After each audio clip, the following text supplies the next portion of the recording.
अध्याय 271 हुआंग गांव में वापसी। जियान चेन ने बचे हुए बक्सों को खोलना जारी रखा, लेकिन फिर भी उसे कोई राक्षसी कोर नहीं मिला। ऐसा इसलिए था क्योंकि उसके बाद हर एक बक्से में हर आकार और साइज में सिर्फ तोपों के पुर्जे ही मिल सकते थे। हालांकि 4 मीटर लंबी बैरल में से सिर्फ 2 ही मिल पाईं। इससे जियान चेन ये निष्कर्ष निकाल सकता था कि इससे सिर्फ 2 तोपें ही बनाई जा सकती थीं। हालांकि इन 2 उन्नत श्रेणी की तोपों की खोज ने जियान चेन को बेहद खुश कर दिया था। एक चिंताजनक बात यह थी कि उसे नहीं पता था कि जादुई क्रिस्टल तोपों को कैसे इकट्ठा किया जाए या कौन सा हिस्सा क्या काम करता है। उसके लिए ये सभी हिस्से शायद लोहे के स्क्रैप के समान थे। इसे भूल जाओ, अभी इस बारे में चिंता न करना ही बेहतर है।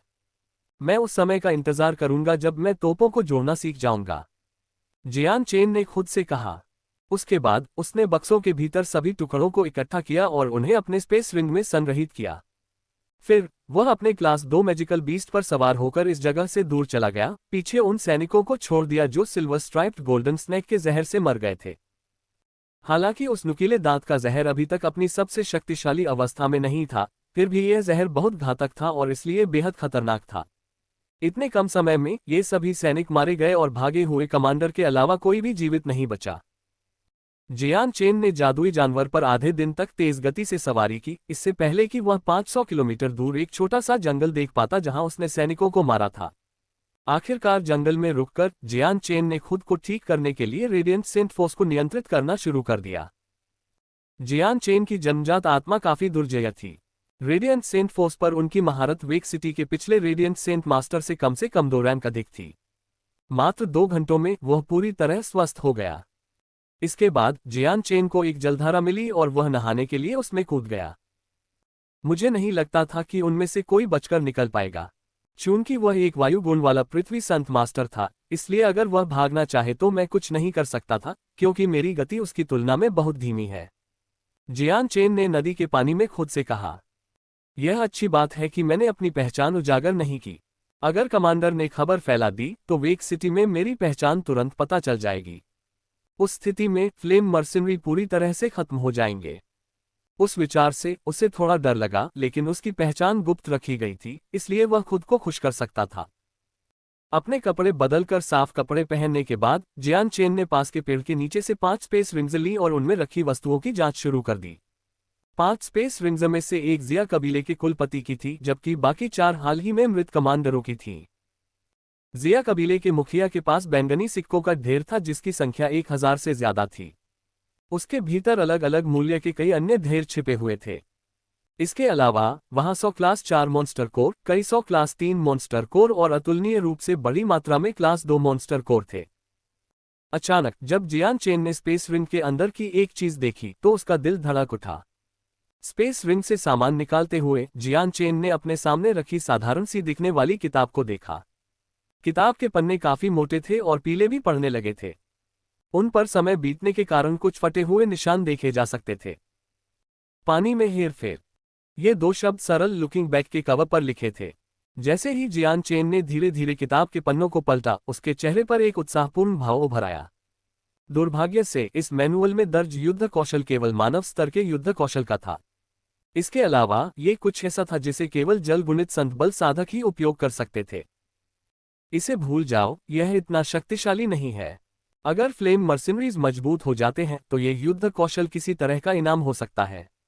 जियान चेन ने आह भरी। अगले स्पेस रिंग में देखते ही उसकी आंखों में चमकीले मॉन्स्टर कोर का एक बड़ा ढेर दिखाई दिया। जियान चेन के चेहरे पर एक बड़ी मुस्कान थी, क्योंकि उसे एहसास हुआ कि इस स्पेस रिंग में 1000 से ज्यादा क्लास 4 मॉन्स्टर कोर थे। इतने सारे क्लास 4 मॉन्स्टर कोर के साथ ये जादुई क्रिस्टल तोपों के लिए एक और ऊर्जा आपूर्ति होनी चाहिए। जियान चेन ने अपने दिल की धड़कन के साथ बड़बड़ाया। आज उसने जो मुनाफा कमाया था वह बहुत बड़ा था। तीसरा स्पेस रिंग खोलते ही जियान चेन ने पाया कि यह क्लास 4 मॉन्स्टर कोर से भरा हुआ था। इसके अलावा दोनों स्पेस रिंग में पर्पल कार्ड के साथ साथ कुछ अन्य दैनिक जीवन की वस्तुएं भी थीं। जब जियान चेन ने आखिरी स्पेस रिंग खोली तो उसने देखा कि उसके अंदर एक छोटी मुट्ठी के आकार का राक्षस कोर पड़ा हुआ था। ये राक्षस कोर क्लास 5 राक्षस कोर था। जियान चेन का शरीर अकड़ गया जब उसने इस राक्षस कोर को खुशी से देखा। उसे समझ में आ गया कि क्लास 5 मॉन्स्टर कोर एक अनमोल खजाना है जिसे खरीदने के लिए जिया कबीले और त्यानहुआ संप्रदाय के कुलपति हजारों मील की यात्रा करने में संकोच नहीं करेंगे। लगभग 100 क्लास 5 मॉन्स्टर कोर होने के कारण जियान चेन को अपनी आंखों पर लगभग विश्वास ही नहीं हुआ। आज उसे जो लाभ हुआ वह सचमुच बहुत बड़ा था।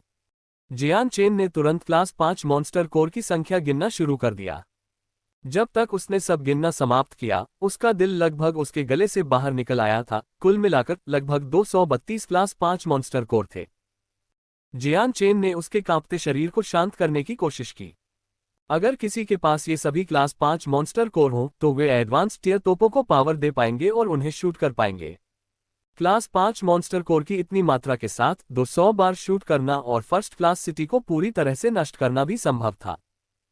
आधे दिन के बाद जियान चेन अंततः शांत होने लगा और उसने अपनी सवारी पर सवार होकर आगे बढ़ने से पहले बाकी सामान इकट्ठा कर लिया। एक दिन बाद जियान चेन पहाड़ों के प्रवेश द्वार के ठीक सामने रुक गया।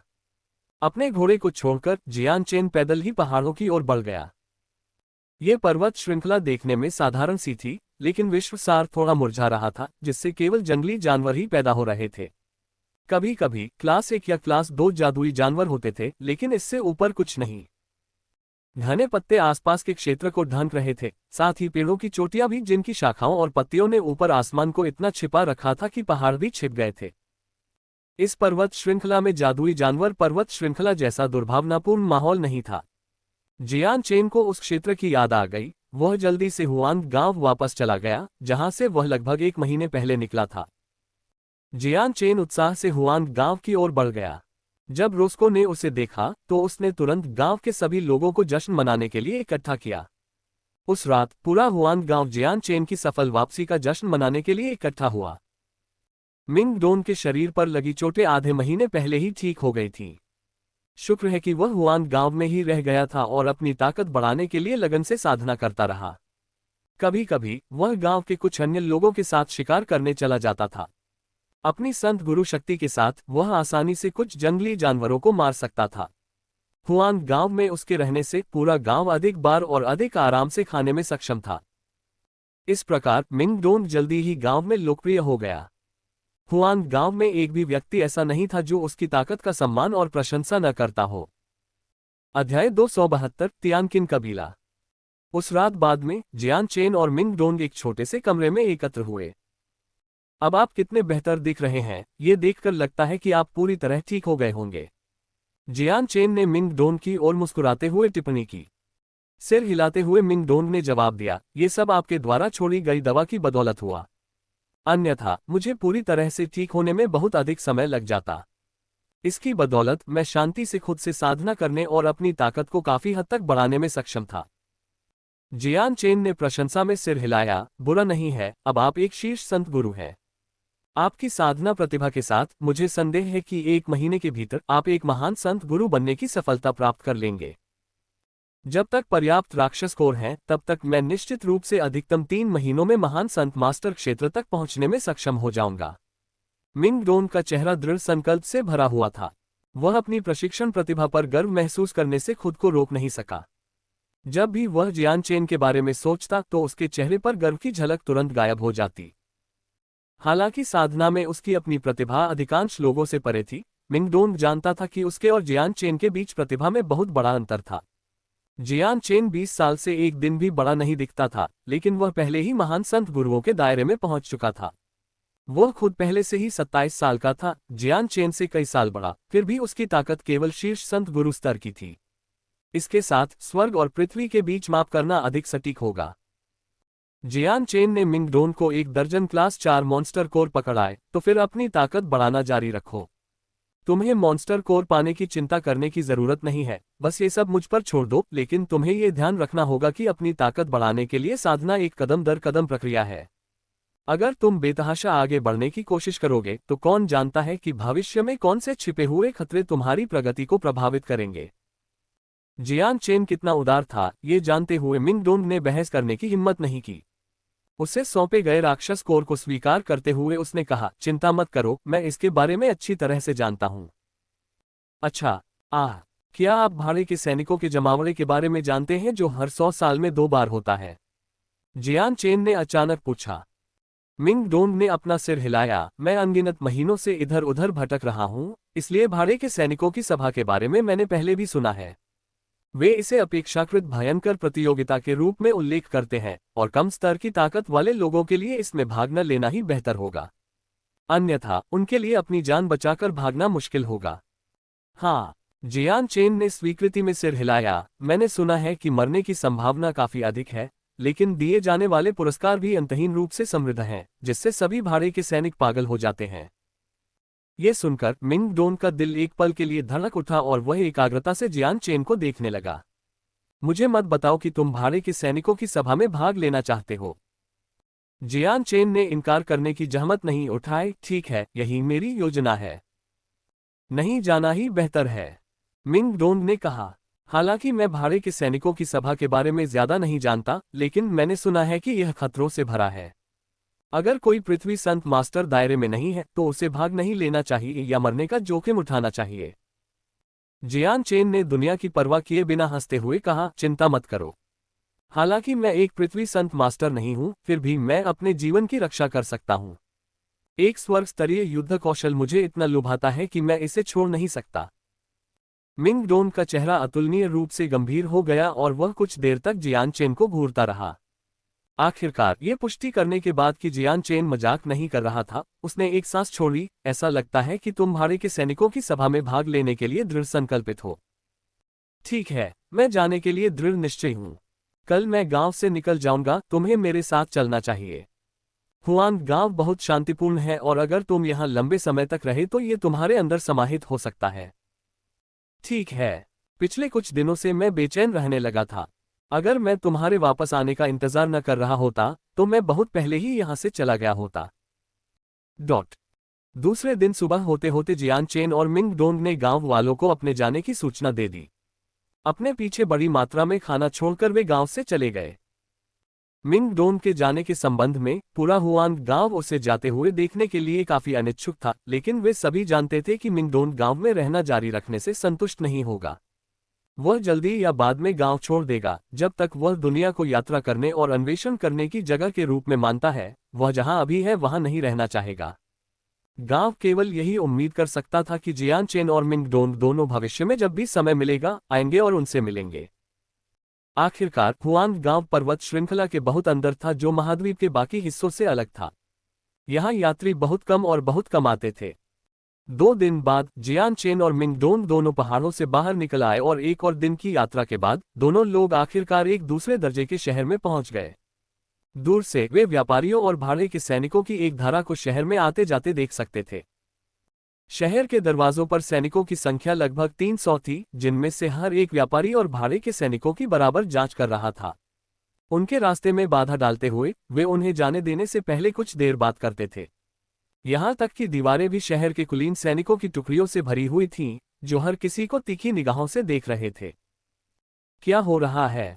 इतने सारे सैनिक क्यों हैं? मुझे याद नहीं पड़ता कि पहले ऐसा हुआ हो। मैं सिर्फ यही मान सकता हूं कि कुछ बड़ी घटना हुई है। मैं कल एंटीलोप सिटी में था और वहां बहुत सारे गार्ड भी थे। पूरे शहर में हर जगह सैनिक घूम रहे हैं, जैसे कि वे किसी की तलाश कर रहे हों। कितना हंगामा मचा हुआ है। क्या आप सभी को नहीं पता? पास के शहर में मेरा चचेरा भाई सैनिकों का कप्तान है, लेकिन मैंने सुना है कि गेसन साम्राज्य के एक जासूस ने हमारे ब्लू विंड साम्राज्य में घुसपैठ की है। यहां तक कि कुलीन स्टॉर्म ट्रूप के 300 सैनिक भी मारे गए।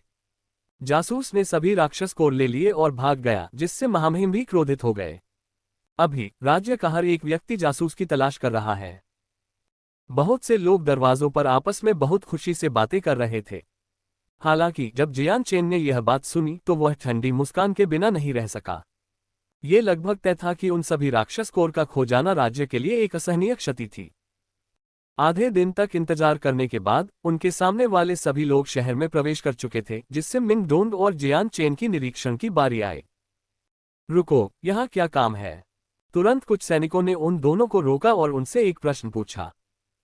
जियान चेन ने हल्की मुस्कान के साथ कहा, साथी भाइयों, हम 2 भाड़े के सैनिक हैं जो कुछ समय के लिए यहाँ रुकना चाहते हैं और अपनी जरूरत की चीजें जुटाना चाहते हैं। जियान चेन ने सैनिकों को दिखाने के लिए अपना भाड़े का प्रतीक दिखाया। सैनिकों ने उन्हें दिए गए प्रतीक को कुछ देर तक ध्यान से देखा और फिर दोनों भाड़े के सैनिकों की ओर देखते हुए कहा, तुम दोनों जासूस नहीं लग रहे हो, तुम अंदर जा सकते हो। जियान चेन और मिंग डोंग दोनों बिना किसी बाधा के शहर में चले गए। उसके बाद जियान चेन सड़कों पर चला गया और पाया कि हर जगह गलियों में चित्र चिपकाए गए थे। चित्र पर वर्णित व्यक्ति कद में जियान चेन जैसा ही था, लेकिन अजीब बात यह थी कि उसकी शक्ल का बिल्कुल भी वर्णन नहीं किया गया था। ऐसे चित्र के साथ हम जासूस को कैसे ढूंढेंगे? हमें तो ये भी नहीं पता कि यह जासूस कैसा दिखता है, तो हम उसे कैसे ढूंढ सकते हैं? हमें नहीं पता कि जासूस कैसा दिखता है। अगर वह हमारे सामने भी खड़ा होता तो भी हमें पता नहीं चलता। अरे वे उसका चित्र क्यों नहीं बना सकते ताकि हमें पता चल जाए कि हमें क्या देखना है? इतने सारे लोगों द्वारा चित्र को देखने के कारण हर कोई उस पर लिखे विवरण पर केवल बड़बड़ाहट ही कर सकता था। हे, ब्लू विंड किंगडम का शासक वास्तव में मुझे इस तरह के चित्र के साथ खोजना चाहता है। यह एक मूर्ख की यात्रा से ज्यादा कुछ नहीं है। इस तरह के शरीर वाले बहुत से लोग हैं। अरे, पूरी सड़क ऐसे लोगों से भरी हुई है जो इस तरह के विवरण से मेल खाते हैं। क्या वे इस विवरण वाले हर एक व्यक्ति को कैद करना चाहते हैं? जियान चेन ने चित्र को देखते हुए खुद को हंसाया। ठीक है, इस जासूस के रूप रंग को जाने बिना ये चित्र सजावट से अधिक कुछ नहीं है। मिंग डोंग ने उसके पास से उत्तर दिया। उस क्षेत्र को छोड़कर वे दोनों शहर के अंदर चले गए, जहां बाजार के पास बहुत सारे जादुई जानवरों के अस्तबल इकट्ठे थे।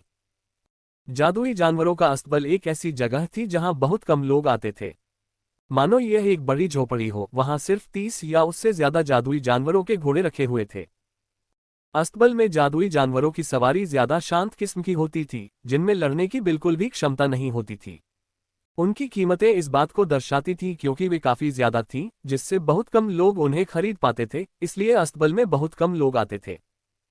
अस्तबल में जियान चेन ने आराम करने के लिए सराय में जाने से पहले लंबी दूरी की यात्रा करने में माहिर 2 क्लास 3 जादुई जानवरों को खरीदने के लिए लगभग 500 बैंगनी सिक्के खर्च किए थे। अगली सुबह तक वे शहर छोड़ने के लिए तैयार थे।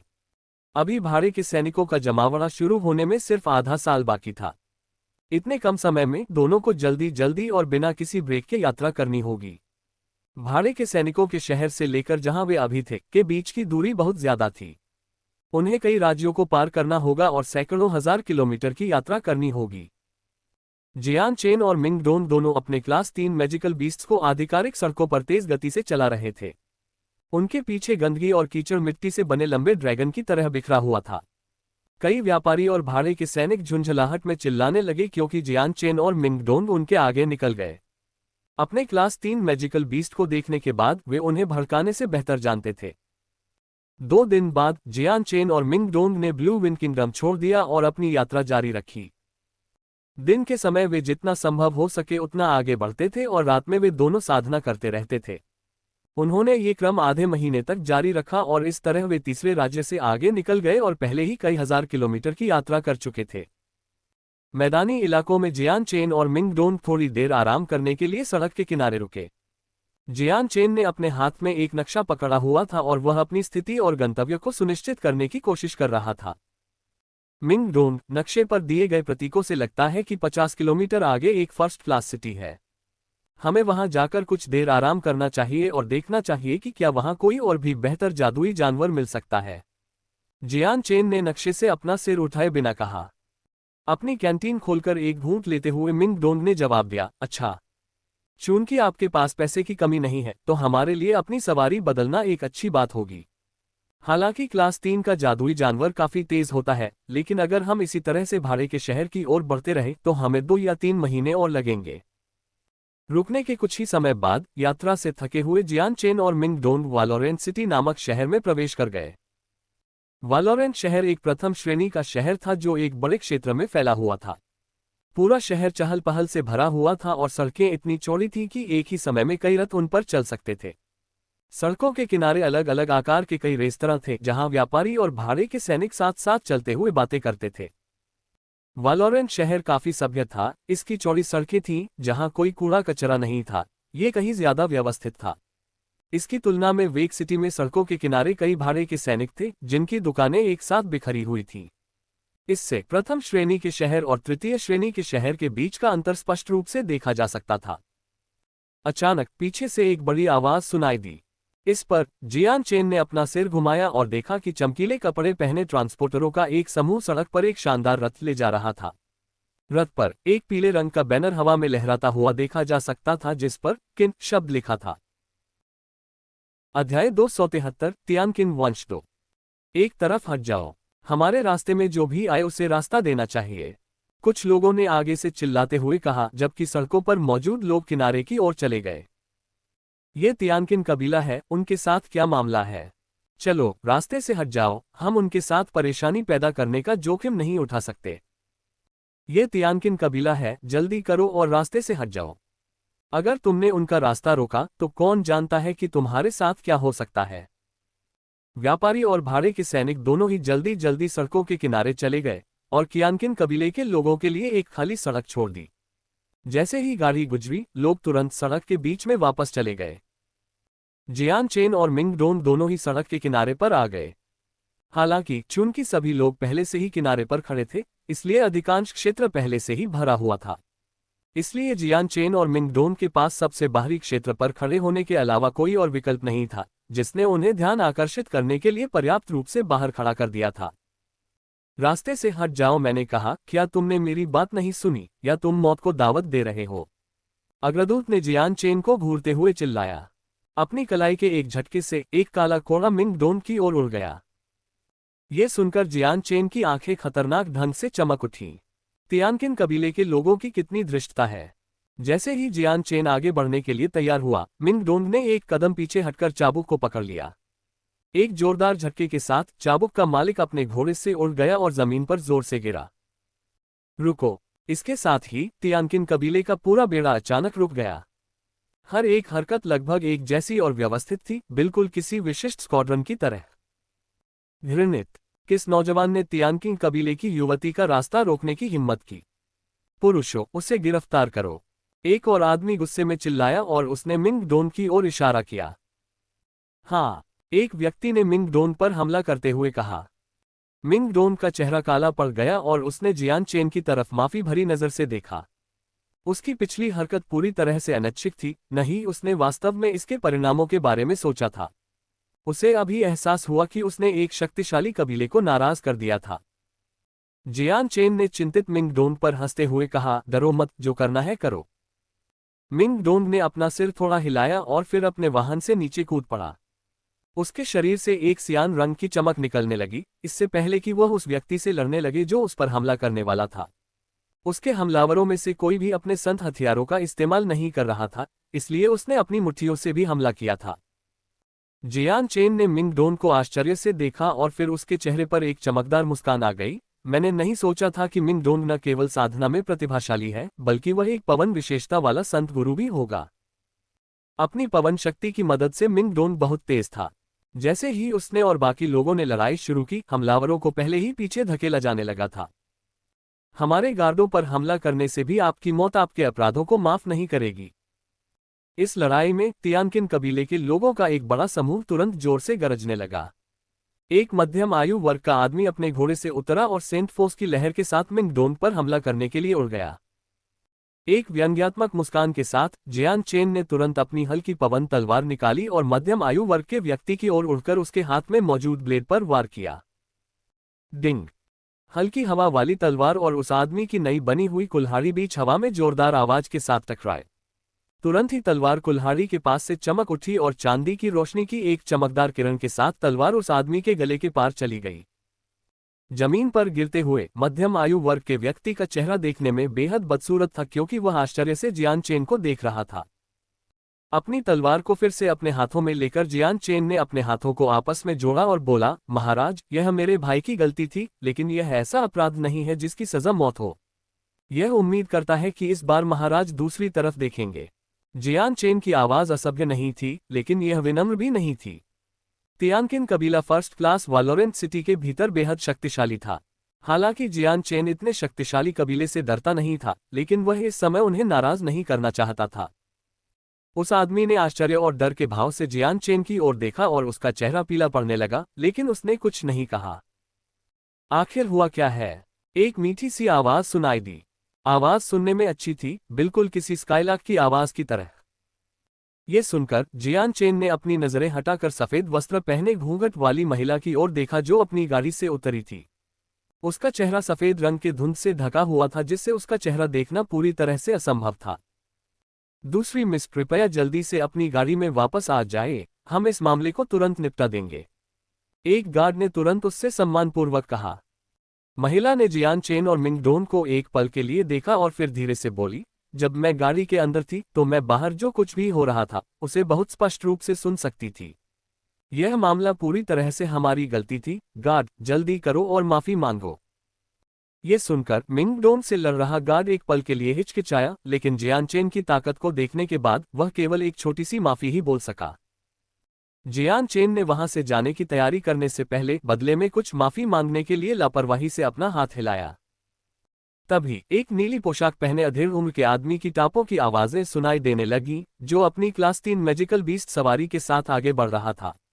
दूसरी बहन, तुम इतने लंबे समय से अपने बड़े भाई को बताए बिना चली गई हो, तो इससे बेहतर क्या हो सकता है कि तुम्हारा बड़ा भाई तुम्हें बधाई देने आए।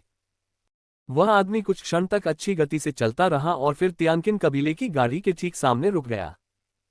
युवक मजबूत कदकाठी का था और उसने नीले रंग का लबादा पहना हुआ था। उसके लबादे के नीचे उसकी काली पैंट दिख रही थी और उसके बाल कंधे तक लटक रहे थे। देखने से लग रहा था कि वह 30 साल का होगा। देखो, ये तियानकिन कबीले का युवा सरदार है।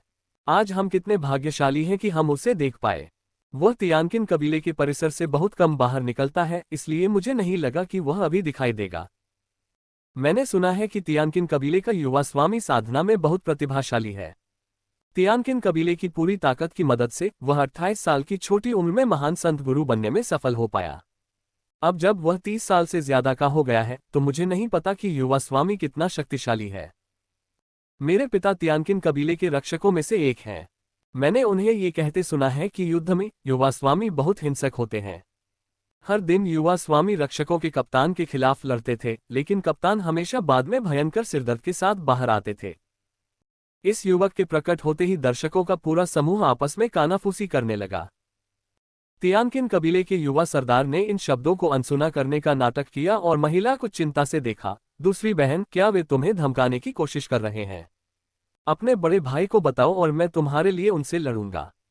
युवा स्वामी के बोलने के तुरंत बाद एक रक्षक ने जल्दी से कहा, युवा स्वामी, जब हम दूसरी मिस के रथ का मार्गदर्शन कर रहे थे तो ये दो आदमी हमारे रास्ते में बाधा डालने के लिए आए। इससे भी बढ़कर उनमें हमारे एक संरक्षक को घायल करने और हमारे कबीले को कम आंकने का साहस था। ये सुनकर युवा स्वामी ने जियान चेन पर एक खतरनाक नजर डाली और फिर गुर्राया, तुम कौन होते हो मेरे तियानकिन कबीले को भड़काने वाले? क्या तुम सच में सोचते हो कि मेरे कबीले को धमकाना इतना आसान है? संरक्षक। जैसे ही उसने उस आदमी को बोलते सुना, उसके चेहरे पर नाराजगी के भाव उभर आए और वह अपने बड़े भाई की ओर मुड़ी और धीरे से बोली, बड़े भाई, स्थिति ऐसी नहीं है। उन्हें ज्यादा परेशान मत करो, इस स्थिति का कारण इन शिष्टाचारहीन संरक्षकों की वजह से है। अपनी बहन की बात सुनने के बाद युवा स्वामी के चेहरे पर तनाव कम होने लगा, लेकिन फिर उसकी आंखों में एक भयंकर चमक आ गई। इससे कोई फर्क नहीं पड़ता कि गलत कौन है, लेकिन तुमने मेरी दूसरी बहन का रास्ता रोक दिया। यह ऐसी बात नहीं है जिसे मैं इतनी आसानी से छोड़ दूंगा। मुझे तुमसे लड़ने दो, अगर तुम मुझे हरा सकती हो तो यह मामला सुलझ जाएगा। संत बल की एक लहर युवा स्वामी के हाथ में चली गई, जिसने तुरंत एक विशाल ब्लेड का रूप ले लिया। एक पल में वह अपने घोड़े से उड़ गया और जियान चेन पर हमला कर दिया। जियान चेन ने भी अपना संत हथियार निकाला और आक्रमणकारी युवा स्वामी के पास हवा में तलवार क्यूई से वार करना शुरू कर दिया। हथियारों के आपस में टकराने की आवाजें सुनी जा सकती थीं। कई राउंड के बाद जियान चेन को एहसास हुआ कि युवा स्वामी पहले से ही पीक ग्रेड सेंट मास्टर स्तर पर था, जिससे वह जियान चेन से थोड़ा अधिक शक्तिशाली हो गया। हालांकि जियान चेन की तलवार इतनी तेज थी कि युवा स्वामी को तलवार को चकमा देने के लिए अपने अधिकांश प्रयास करने पड़े।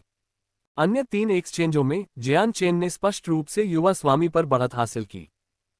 कवच बांधो। युवा स्वामी ने दहाड़ लगाई। उसके शरीर से भूरे रंग की एक बड़ी मात्रा में रोशनी निकलने लगी और फिर उसके शरीर पर कवच की एक मिट्टी जैसी परत बन गई। बाहरी रूप से ये कवच के एक वास्तविक सेट की तरह लग रहा था। पृथ्वी संत बल की निरंतर बहती चमक के साथ कवच लगभग अटूट लग रहा था। कवच। मैंने सुना है कि यह पृथ्वी संत बल वाले लोगों के लिए एक रक्षात्मक संत तकनीक है। कोई अन्य गुप्त तकनीक इस तरह के प्रभाव में सक्षम नहीं है। मुझे नहीं लगता था कि तियानकिन कबीले का युवा स्वामी ऐसी संत तकनीक में सक्षम होगा। क्या ये युवा स्वामी की सबसे मजबूत रक्षात्मक तकनीक नहीं है? मैंने नहीं सोचा था कि यह युवा स्वामी को इतनी जल्दी ऐसी स्थिति में लाने में सक्षम होगा।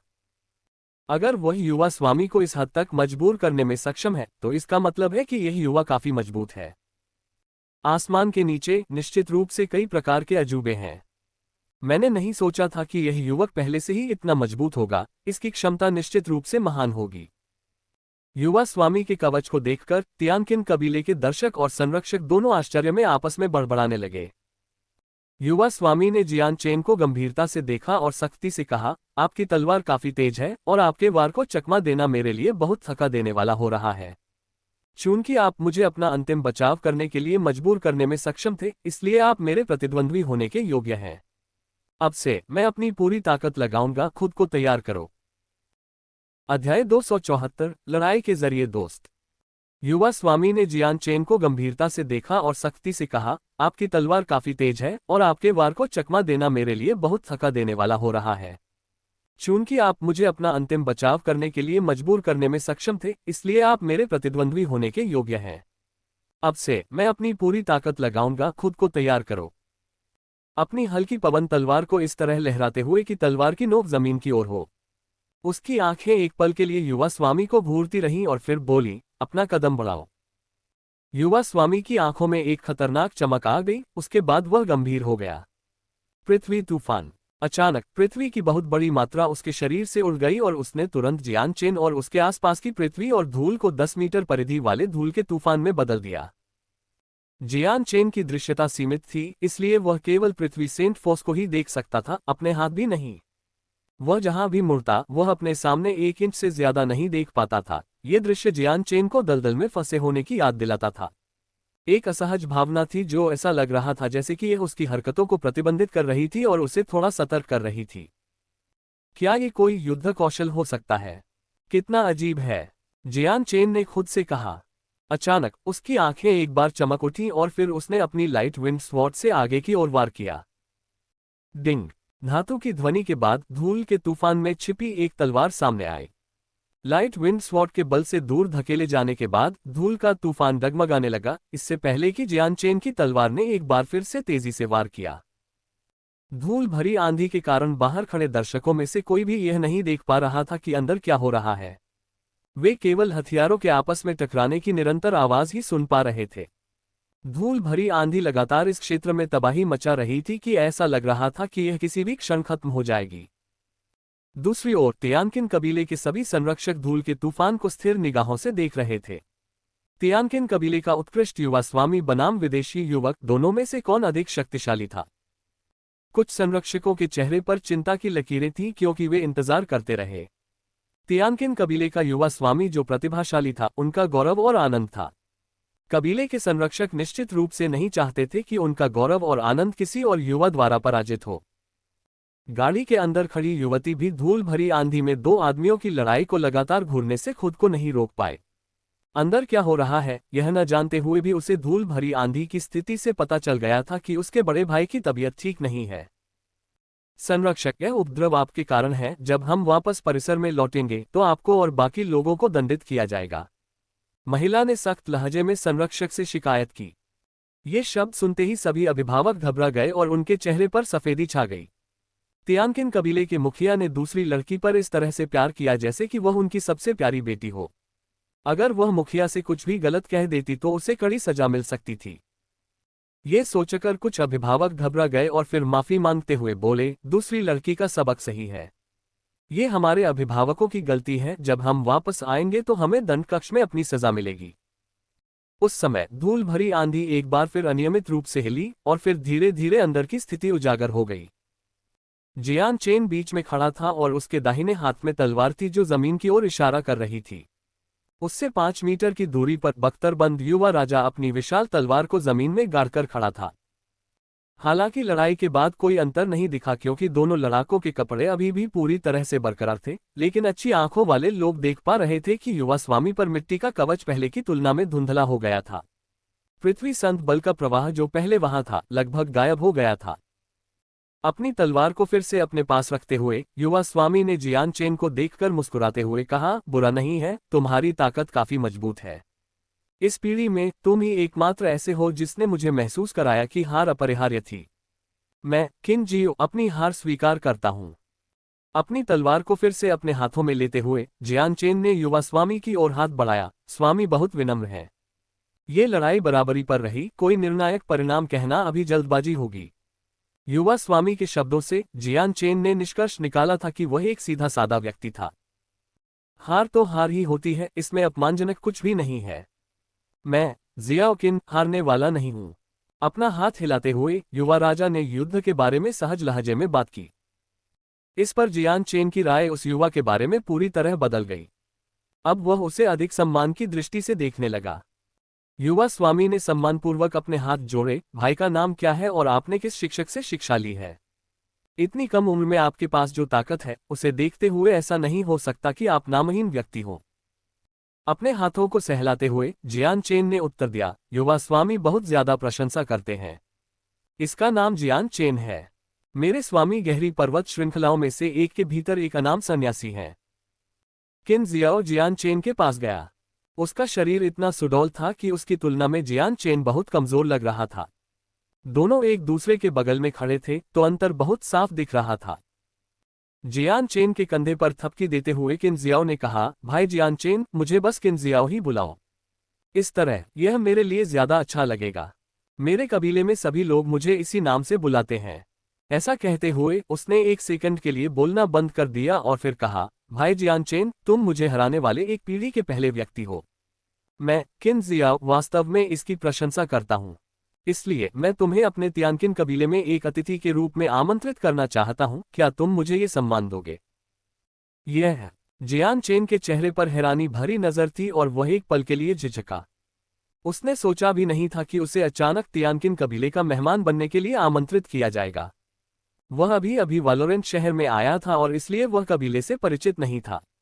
उसने कबीले के बारे में अभी अभी ही जाना था और जबकि युवा स्वामी काफी ईमानदार और सीधे साधे लग रहे थे, इस हालिया लड़ाई के साथ अगर कबीले में कोई ऐसा व्यक्ति था जो कठोर भावनाओं को पालता था तो जियान चेन एक भेड़ की तरह होगा जो बाघ की मांद में चली जाती है।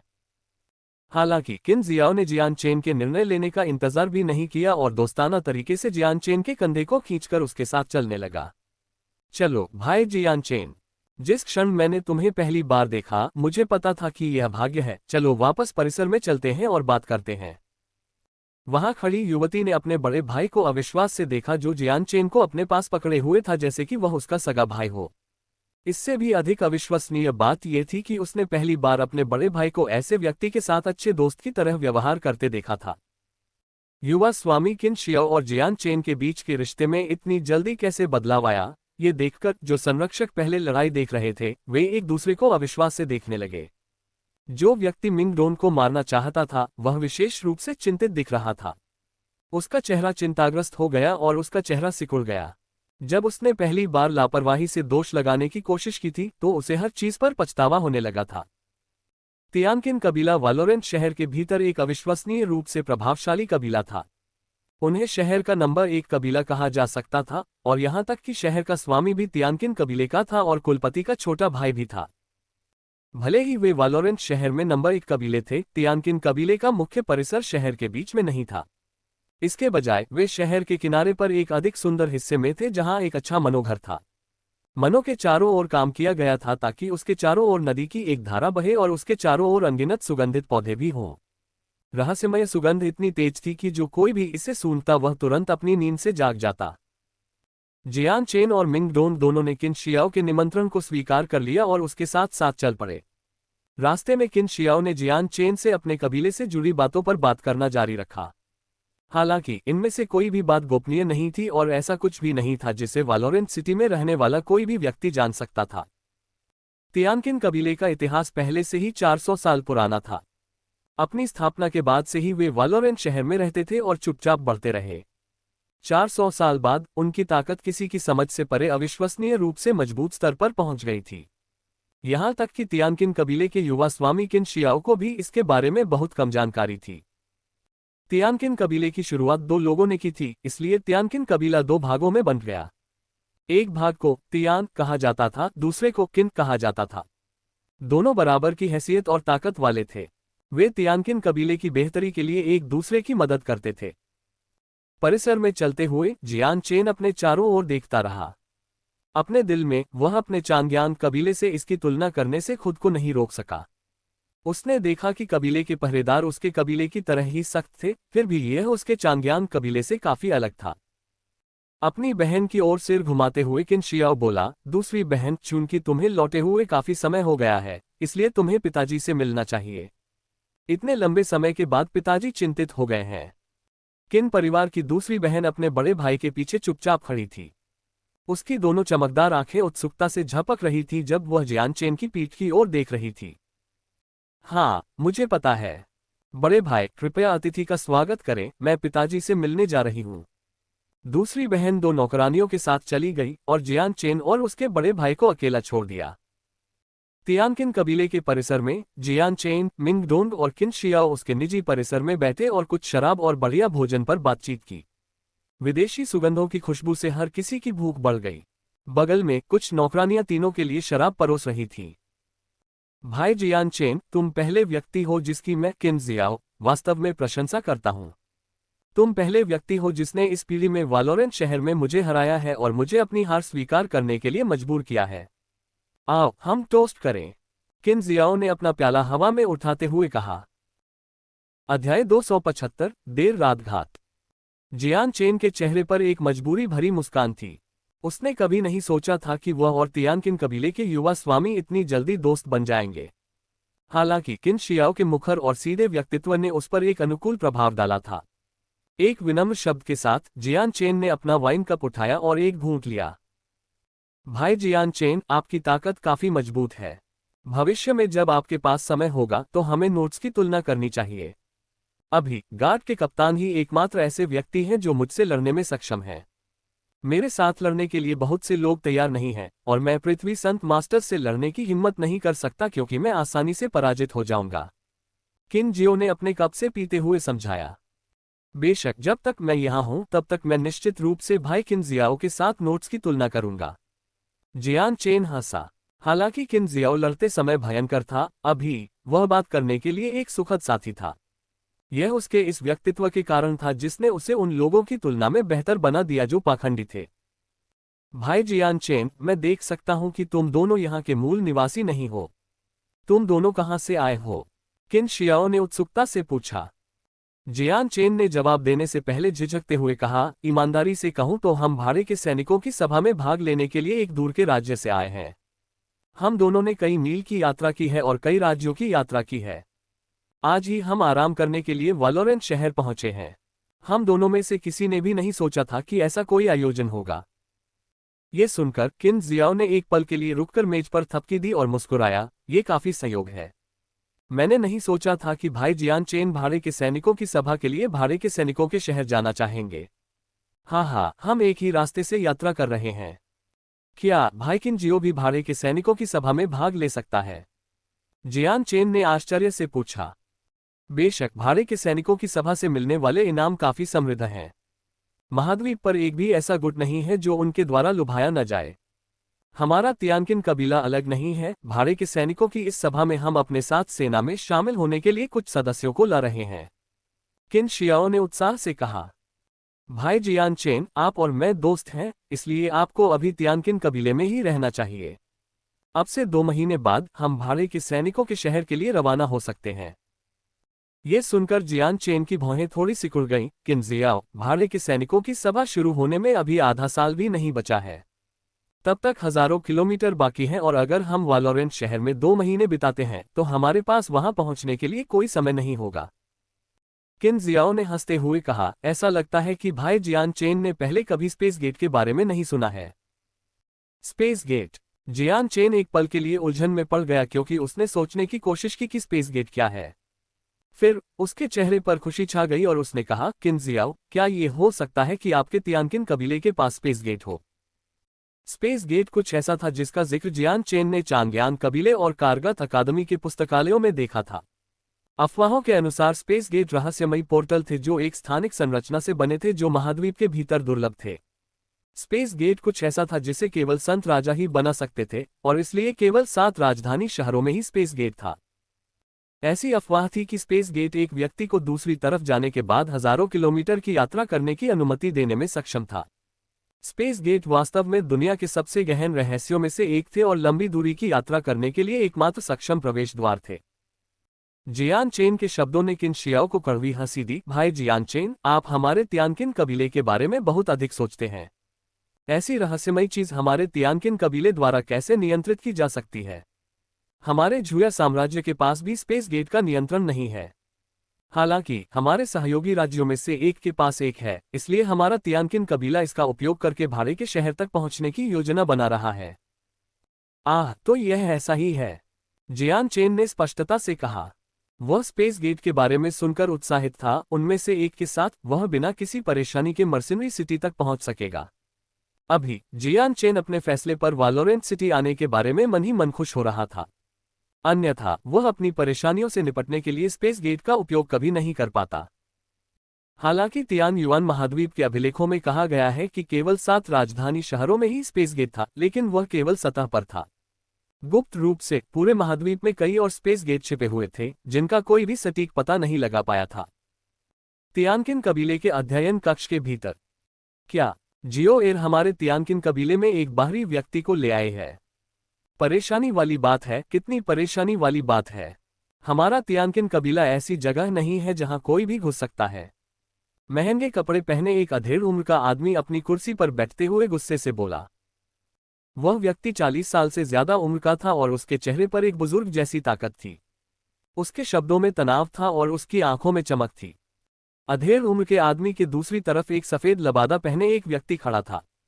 उसका चेहरा घूंघट से ढका हुआ था। वह तियानकिन कबीले की दूसरी मिस थी। पिताजी, बड़े भाई का व्यक्तित्व बहुत सीधा सादा है, लेकिन इस बार वह जिस व्यक्ति को साथ लेकर आए हैं वह कोई साधारण व्यक्ति नहीं है। हालांकि यह व्यक्ति काफी युवा है, लेकिन इसकी ताकत बहुत जबरदस्त है। यहां तक कि बड़ा भाई भी उसका मुकाबला नहीं कर सकता और आपकी बेटी को हैरान कर गया। बड़े भाई ने भी सहजता से अपनी हानि की घोषणा की और उसके प्रति अपने सम्मान की बात कही। आपकी बेटी की नज़र से यह पहली बार है जब मैंने अपने बड़े भाई को ऐसी हालत में देखा है। दूसरी मिस ने इतनी कोमल आवाज में बात की जो किसी स्काईलार्क की आवाज से मेल खा सकती थी। उसकी आवाज सुनने वालों का दिल धड़क उठता। तो ऐसा है। ऐसा लगता है कि मुझे इस व्यक्ति से मिलना चाहिए और समझना चाहिए कि वह कैसा है, ताकि वह ऐसा व्यक्ति बन सके जिसका जियाओ सम्मान करे। मध्यम आयु वर्ग के व्यक्ति ने बड़बड़ाया। उसका सारा पिछला गुस्सा अचानक गायब हो गया था। किन जियाओ के घर में जियान चेन, मिंग डोंग और किन जियाओ सभी एक दूसरे के साथ हंसते और बातें करते हुए खाते पीते थे। किन जिया के सीधे सादे व्यक्तित्व के कारण उनकी दोस्ती और भी गहरी हो गई। जियो, तुम हर दिन बहुत शांत रहती हो। आखिर ऐसा क्या हो गया है कि तुम इतनी जोर से बोलने लगी हो? उनकी हंसी की आवाज के बीच से एक आवाज सुनाई दी। इतना कहते ही महंगे कपड़े पहने एक अधेड़ उम्र का आदमी आराम से कदम बढ़ाता हुआ परिसर में आया। पिताजी, आप आज क्यों आए हैं? किन शियाओ आश्चर्य से अपनी कुर्सी से उठ खड़ा हुआ। उस आदमी की नजरें मिंग डोंग और जियान चेन दोनों पर टिकी रहीं और फिर वह हंस पड़ा। मैं कुछ समय से यहाँ नहीं आया हूँ, इसलिए तुम्हारे पिता ने तुमसे मिलने का फैसला किया। फिर उसने बाकी 2 लोगों की तरफ देखते हुए कहा, जियाओ ए, तुम अपने दोनों दोस्तों को अपने पिता से क्यों नहीं मिलवाती? पिताजी, तो फिर मैं आपको अपने साथियों से मिलवाता हूँ। यह एक जियान चेन है और दूसरा मिंग डोंग है। किन शियाओ ने हंसते हुए उन दोनों की ओर इशारा किया। खड़े होकर जियान चेन और मिंग डोंग दोनों ने मध्यम आयु वर्ग के व्यक्ति की ओर हाथ बढ़ाते हुए कहा, मैं जियान चेन कुलपति को अपना सम्मान अर्पित करता हूँ। मैं मिंग डोंग कुलपति को अपना सम्मान अर्पित करता हूँ। अधेड़ उम्र के आदमी ने एक पल के लिए मिंग डोंग को देखा और फिर जियान चेन की तरफ देखते हुए उन दोनों का नाप लिया। आश्चर्य की एक संक्षिप्त झलक के साथ उसने मुस्कुराते हुए अपना सिर हिलाया। बुरा नहीं है, तुम दोनों काफी प्रतिभाशाली आदमी लगते हो। तुम दोनों कहां से आए हो? जियान चेन के कुछ भी कहने का इंतजार किए बिना किन शियाओ ने तुरंत कहा, पिताजी, जियान चेन हमारे झुया साम्राज्य से नहीं है। वे एक दूर के राज्य से हैं जो यहाँ इसलिए आए थे ताकि वे भाड़े के सैनिकों की सभा में भाग ले सकें। संयोग से वे वैलोरेंट शहर की अपनी यात्रा में मुझसे मिले। तो मैं समझ गया। हाँ, भाई जियान चेन इतनी दूर से आए हैं। ये देखकर कि आप इतनी जल्दी जियाओ एर के साथ दोस्त कैसे बन गए, ऐसा लगता है कि आपकी मुलाकात किस्मत से हुई है। किन जियाओ, आपके पिता को अभी भी कुछ काम निपटाने हैं, मेरी अनुपस्थिति में अपने मेहमानों के साथ अच्छा व्यवहार करें। वह व्यक्ति सहज तरीके से बोल रहा था जैसे कि वह एक दयालु पिता हो और उसमें कुलपिता जैसा कोई भावना हो। इसके बाद वह व्यक्ति उन तीनों को अकेला छोड़कर परिसर से चला गया। बाद में स्पेस गेट के मामले के कारण जियान चेन और मिंग डोंग दोनों ने तियानकिन कबीले में रहने के लिए किन शियाओ के निमंत्रण को स्वीकार कर लिया। स्पेस गेट की वजह से वे लंबी यात्रा किए बिना भाड़े के शहर तक पहुंचने में सक्षम होंगे। उस रात जियान चेन और मिंग डोंग अपने एक परिसर में रुके जो अपेक्षाकृत एकांत था, जहां गश्ती दल के लोग भी शायद ही कभी जाते थे। बाद में रात में जियान चेन ने अपने हाथों में 2 राक्षस कोर पकड़े हुए अपने बिस्तर पर साधना जारी रखी। भाड़े के सैनिकों की सभा में सफल होने के लिए जियान चेन को अपनी ताकत की साधना जारी रखनी थी। उसका लक्ष्य शीर्ष 3 में प्रवेश करना और एक स्वर्ग स्तरीय युद्ध कौशल अर्जित करना था। अचानक जियान चेन के कान फड़कने लगे और उसकी दोनों आंखें खुल गईं। जैसे ही उसने रात में 2 रोशनियां चमकती देखीं, जियान चेन ने तुरंत अपनी हल्की पवन तलवार निकाली और अपनी तलवार से छत पर वार करते हुए आगे बढ़ा। टकरा जाना। इस हरकत से छत पर लगी टाइलें तुरंत टूटकर अलग हो गईं। छत से एक छायादार आकृति सीटी की आवाज के साथ गिरी और उसका संपर्क जियान चेन की तलवार से हुआ। जियान चेन की बाह में बहुत ज्यादा झटका लगा, जिससे उसका हाथ कुछ समय के लिए सुन्न हो गया और उसकी त्वचा का एक हिस्सा फट गया। जियान चेन इस आदमी की ताकत देखकर हैरान रह गया। सिर्फ एक ही वार से उसे ऐसी चोट लग गई थी जिसे वह बर्दाश्त नहीं कर सकता था। कम से कम इस अज्ञात हमलावर की ताकत 3rd साइकिल अर्थ सेंट मास्टर्स के स्तर की थी। जियान चेन तुरंत पीछे की ओर उड़ गया क्योंकि उसने उस छायादार आकृति को देखा। तुम कौन हो? उसने पूछा। उस व्यक्ति ने एक शब्द भी नहीं कहा और इसके बजाय उसने जियान चेन पर एक काले रंग का लोहे का डंडा घुमाया। जियान चेन के शब्दों पर उसके हाथ में मौजूद लाइट विंड स्वॉर्ड एक नीले और बैंगनी प्रकाश के साथ मंद मंद चमकने लगा। अंधेरी रात में ये रंग बहुत ध्यान देने योग्य था। अगले ही पल लाइट विंड स्वॉर्ड ने लोहे के क्लब पर वार करने से पहले चांदी की चमक बिखेरी। डिंग! दोनों हथियार एक बार फिर टकराए, जिससे जियान चेन पीछे की ओर लड़खड़ा गया। उसका ये रहस्यमय हमलावर इतना शक्तिशाली था कि वह संभवतः 3रे चक्र के बजाय 4थे या 5वें चक्र के अर्थ सेंट मास्टर पर था। ये वह स्तर नहीं था जिसके खिलाफ जियान चेन लड़ सकता था। इन सब के बावजूद नीले और बैंगनी रंग की तलवार क्यू हमलावर के लौह क्लब के भीतर एक बड़ा अंतर पैदा करने में कामयाब रही। रहस्यमयी आकृति अचानक स्तब्ध रह गई। उसने अपने हथियार को देखा और फिर कर्कश आवाज में बोला, ये संभव नहीं है। उसकी आवाज में भय भर गया और फिर वह छत से उड़कर रात में गायब हो गया। जियान चेन ने बिना कुछ कहे अपनी छत में बने टूटे हुए छेद को देखा और उसकी आंखें चमक उठीं। धीरे धीरे उसके चेहरे पर एक विचारशील मुस्कान उभरने लगी। अध्याय 276 खजाना मंडप। टकराना। अचानक कदमों की आवाज के साथ एक बड़ा शोर सुनाई दिया। मिंग डोंग अपनी तलवार हाथ में लिए दौड़ता हुआ आया और उसने गंभीरता से पूछा, जियान चेन क्या हुआ?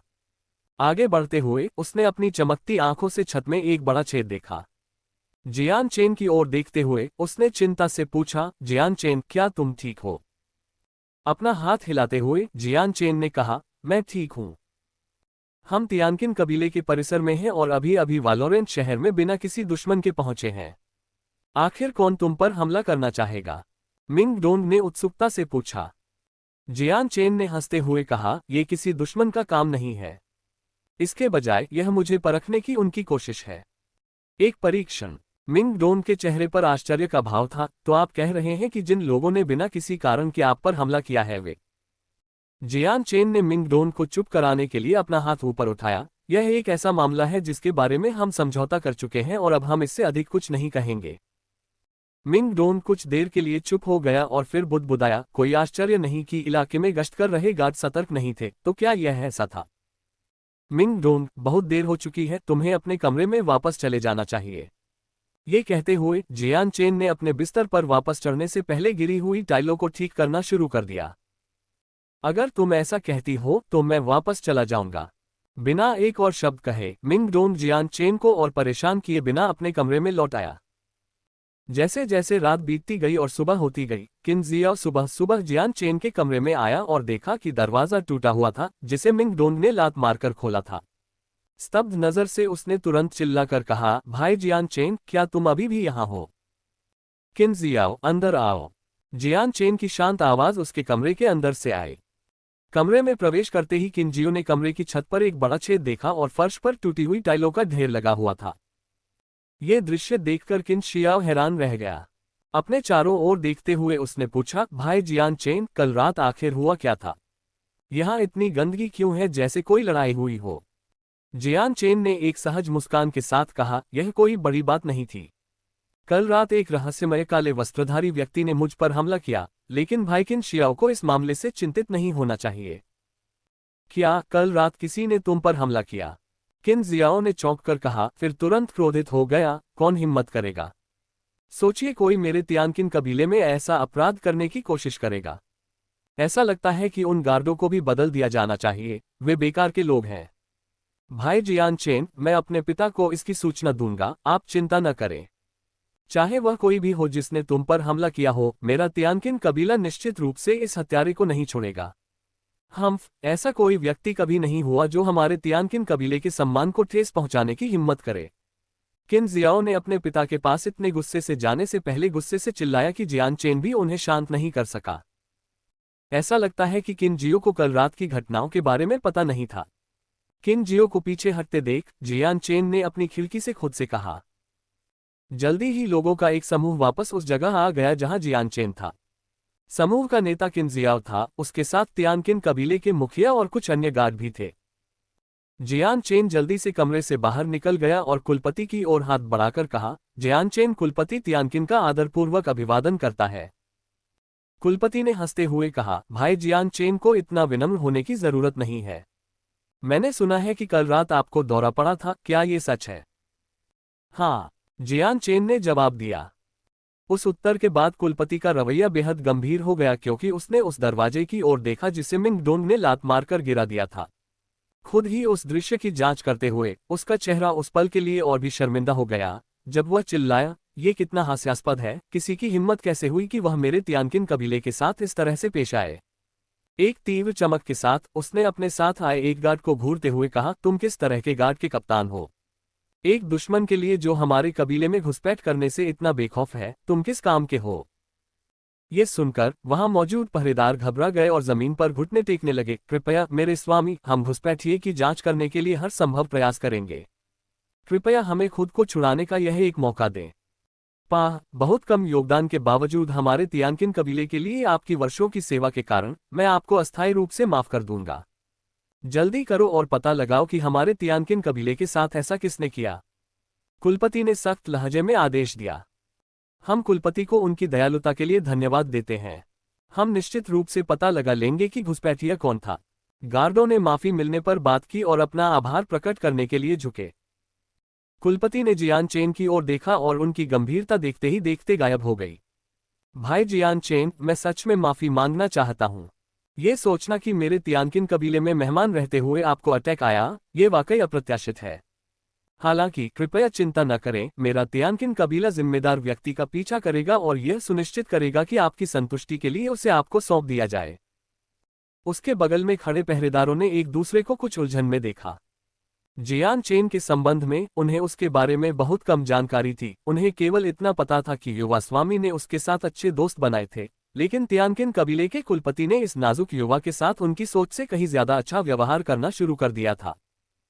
क्या यह संभव है कि इस युवक के पास कोई मजबूत कबीला हो जो उसका समर्थन कर रहा हो? सभी पहरेदारों ने एक साथ सोचा। इस सवाल के बावजूद कि सभी के दिमाग में यह सवाल भारी था, उनके पास पूछने की योग्यता नहीं थी। जियान चेन के प्रति कुलपति के रवैये से उसे ऐसा लगा जैसे उसे लाड़ प्यार दिया जा रहा है, और इसलिए उसने इस बात से खुद को अपमानित महसूस करने की हिम्मत नहीं की।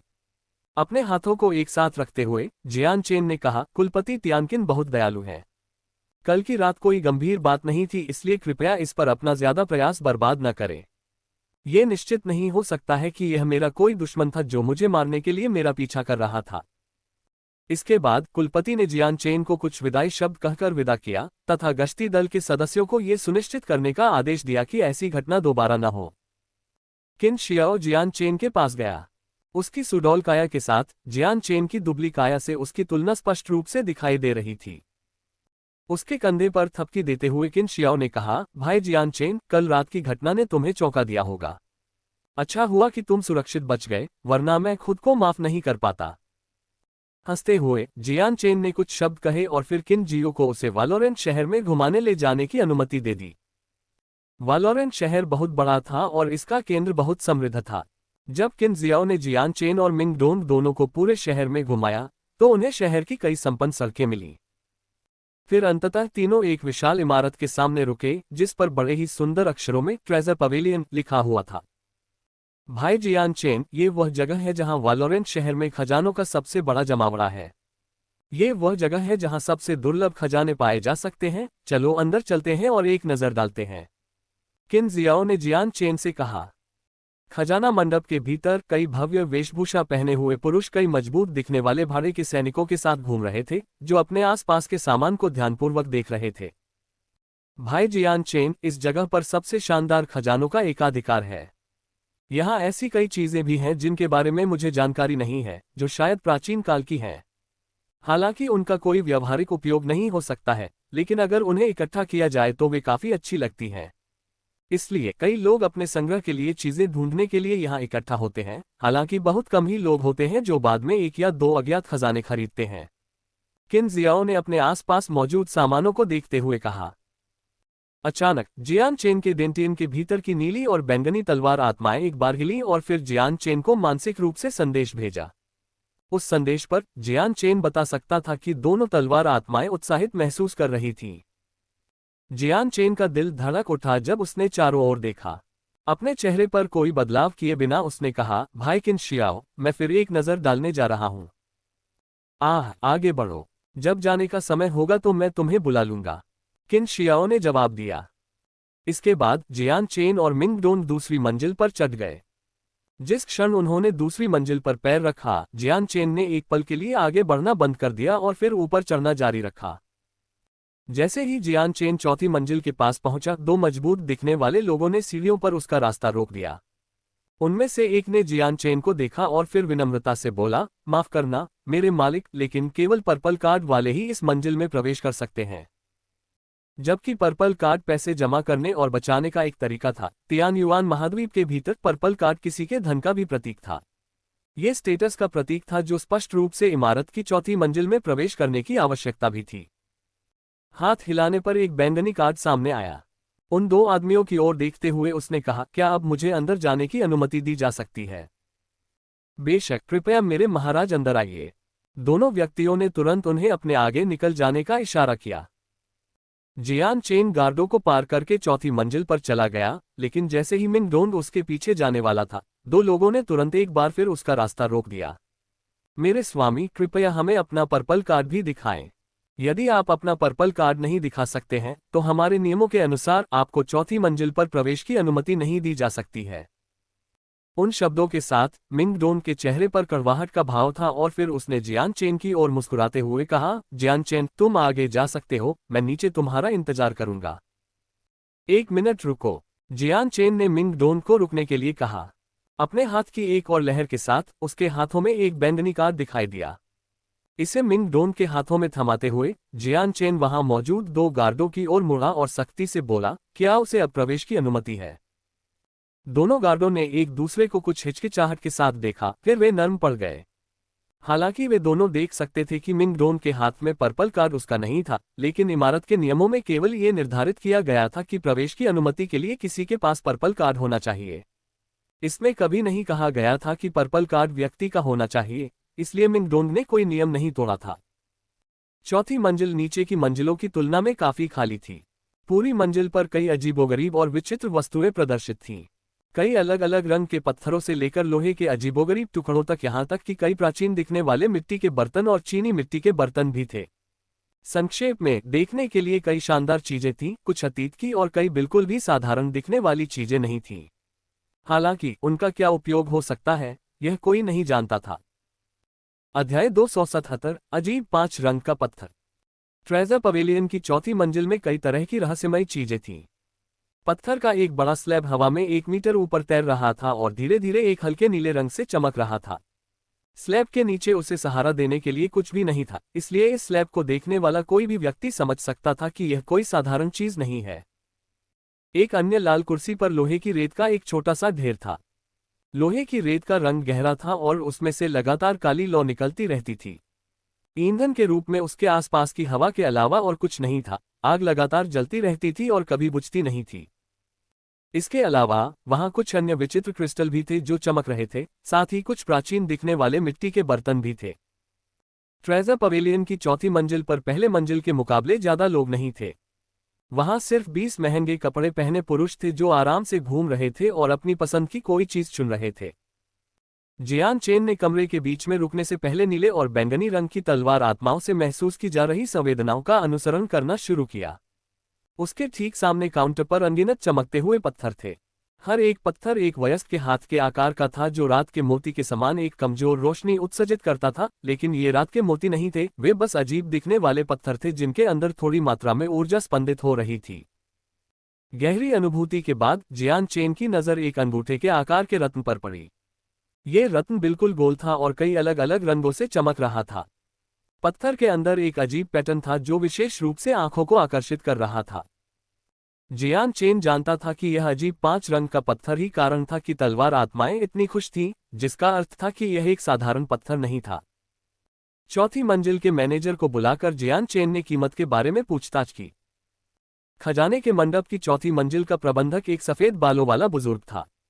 हालांकि वह काफी बूढ़ा था, लेकिन उसकी दोनों आंखें चमक रही थीं जैसे कि दोनों पुतलियां चमकता हुआ सितारा हों। प्रबंधक ने जियान चेन को देखा जैसे कि उसे परखना चाहता हो और फिर एक बड़ी मुस्कान के साथ बोला, मेरे स्वामी की नज़र इतनी तेज है कि वह इस विशेष रत्न को पहचान सकता है। इस प्रकार के रत्न को बहुरंगी पत्थर के रूप में जाना जाता है। हालांकि यह रत्न देखने में छोटा लगता है, लेकिन इसकी कीमत अन्य रत्नों की तुलना में काफी ज्यादा है। इसकी बिक्री कीमत 15,000 बैंगनी सिक्के है। जियान चेन ने अपनी सांस रोक ली ताकि उसे सदमे में हौंफते हुए न सुना जाए। ये कीमत बहुत ज्यादा थी, ये व्यावहारिक रूप से विश्वास से परे थी। जियान चेन के चेहरे पर आए बदलाव को देखकर बुजुर्ग को पता चल गया कि जियान चेन कीमत देखकर डर गया है। मुस्कुराते हुए उसने कहा, महाराज कृपया बहुरंगी पत्थर को नीची नजर से न देखें। हालांकि मुझे नहीं पता कि यह पत्थर क्या है या इसका क्या उपयोग है, लेकिन यह इसकी पूरी कीमत है। अपनी सांस को निगलते हुए जियान चेन ने अंगूठे के आकार के पत्थर को घूरते हुए खुद को शांत करने की कोशिश की। सम्माननीय बुजुर्ग, क्या आप कृपया मुझे समझा सकते हैं कि इस पत्थर में क्या खास बात है? तो फिर कृपया इस बुजुर्ग को आपको ये समझाने की अनुमति दें, मेरे स्वामी। बुजुर्ग ने खांसी के साथ अपना गला साफ किया और फिर समझाया, अगर हम बहुरंगी पत्थर की शुभ रोशनी की उपेक्षा करें, तो यह पहले से ही अनुग्रह और परिष्कार का पत्थर है। हालांकि यह केवल एक अंगूठे के आकार का है, लेकिन यह अतुलनीय रूप से मजबूत है। एक भी वस्तु इसकी सतह पर निशान नहीं छोड़ सकती है और इसका वजन मौसम के अनुसार बदलता रहता है।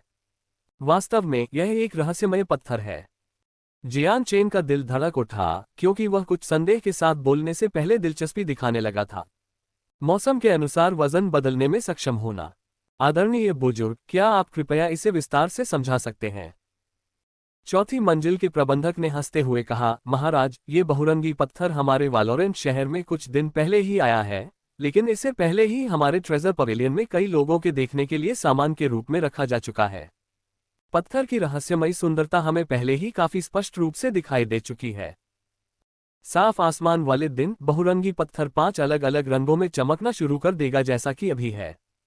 जब मौसम बहुत खराब होता है या भारी बारिश होती है तो पत्थर बहुत तेज चमक के साथ चमकेगा जो पूरे ट्रेजर पवेलियन को रोशन कर सकता है। हालांकि इस बात पर ध्यान देना जरूरी है कि अगर बहुरंगी पत्थर पानी की एक भी बूंद को छू ले तो वह बहुत भारी हो जाएगा। इसका वजन इतना भारी होगा कि कमजोर लोग इसे उठा नहीं पाएंगे। ओह, इसमें इस प्रकार का रहस्यमय परिवर्तन है? जियान चेन ने संदेह से पूछा। इस समय तक चौथी मंजिल पर मौजूद अन्य लोगों ने भी बहुरंगी पत्थर की कीमत सुन ली थी और वे उसे देखने के लिए उसी स्थान पर एकत्र होने लगे। मेरी एक भी बात झूठी नहीं है। बुजुर्ग ने पूरे विश्वास के साथ सिर हिलाया और फिर कहा, यह बात इसलिए पता चली क्योंकि जब बहुरंगी पत्थर को चमकाने के लिए पानी में डुबोया गया तो वह तुरंत इतना भारी हो गया कि पत्थर जमीन के 1 किलोमीटर अंदर जा गिरा। हमारे ट्रेजर पवेलियन ने एक मजबूत विशेषज्ञ को काम पर रखा था, जिसके बाद ही पत्थर को एक बार फिर से बड़ी मुश्किल से खोदा गया। ये कितना नकली है, एक पत्थर जो कई 100 मीटर नीचे जमीन में गिरा। मुझे यकीन है कि यह एक घोटाले से ज्यादा कुछ नहीं है, मैं इस पर बिल्कुल भी विश्वास नहीं करता। आखिर किस प्रकार का व्यक्ति इतना शक्तिशाली है कि वह इतनी दूर नीचे से पत्थर खींच सके? जियान सेन ने एक शब्द भी नहीं कहा, क्योंकि उसके आसपास खड़े अन्य लोगों ने अपनी शंकाएं व्यक्त करनी शुरू कर दी।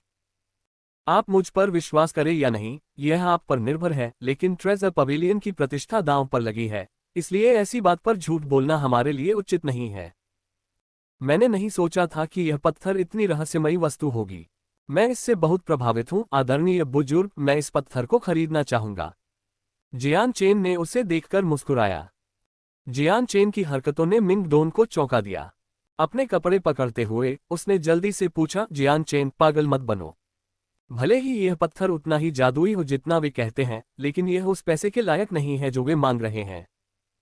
जियान चेन ने हंसते हुए कहा, मेरे पास इस पत्थर को खरीदने का एक कारण है। लेकिन भले ही यह पत्थर इतना जादुई हो, फिर भी ये 15,000 बैंगनी सिक्कों के बराबर है। ये बहुत महंगा है। मिंग डोंग ने कहा, इस कीमत पर उसे नहीं लगा कि यह पत्थर इसके लायक है। मेरे स्वामी, क्या आप वास्तव में बहुरंगी पत्थर के लिए 15,000 बैंगनी सिक्के खर्च करना चाहते हैं? प्रबंधक ने आश्चर्य से जियान चेन को देखा। ये वस्तु वास्तव में काफी रहस्यमय थी और इसने कई लोगों का ध्यान आकर्षित किया था। जिस क्षण उनमें से प्रत्येक ने अत्यधिक उच्च कीमत देखी, वे तुरंत रुचि खो देंगे। इसलिए इस रहस्यमय बहुरंगी पत्थर को छोड़ दिया गया और वालोरेंट सिटी के ट्रेजर पवेलियन में भेज दिया गया। जियान चेन ने अपना पर्पल कार्ड आगे बढ़ाया, आदरणीय बुजुर्ग, मैं वास्तव में इसे खरीदना चाहता हूं। जियान चेन के हाथ में बैंगनी कार्ड देखकर मैनेजर ने अविश्वास से जियान चेन को देखा, जैसे कि वह ये देखने की कोशिश कर रहा हो कि कहीं वह मजाक तो नहीं कर रहा है।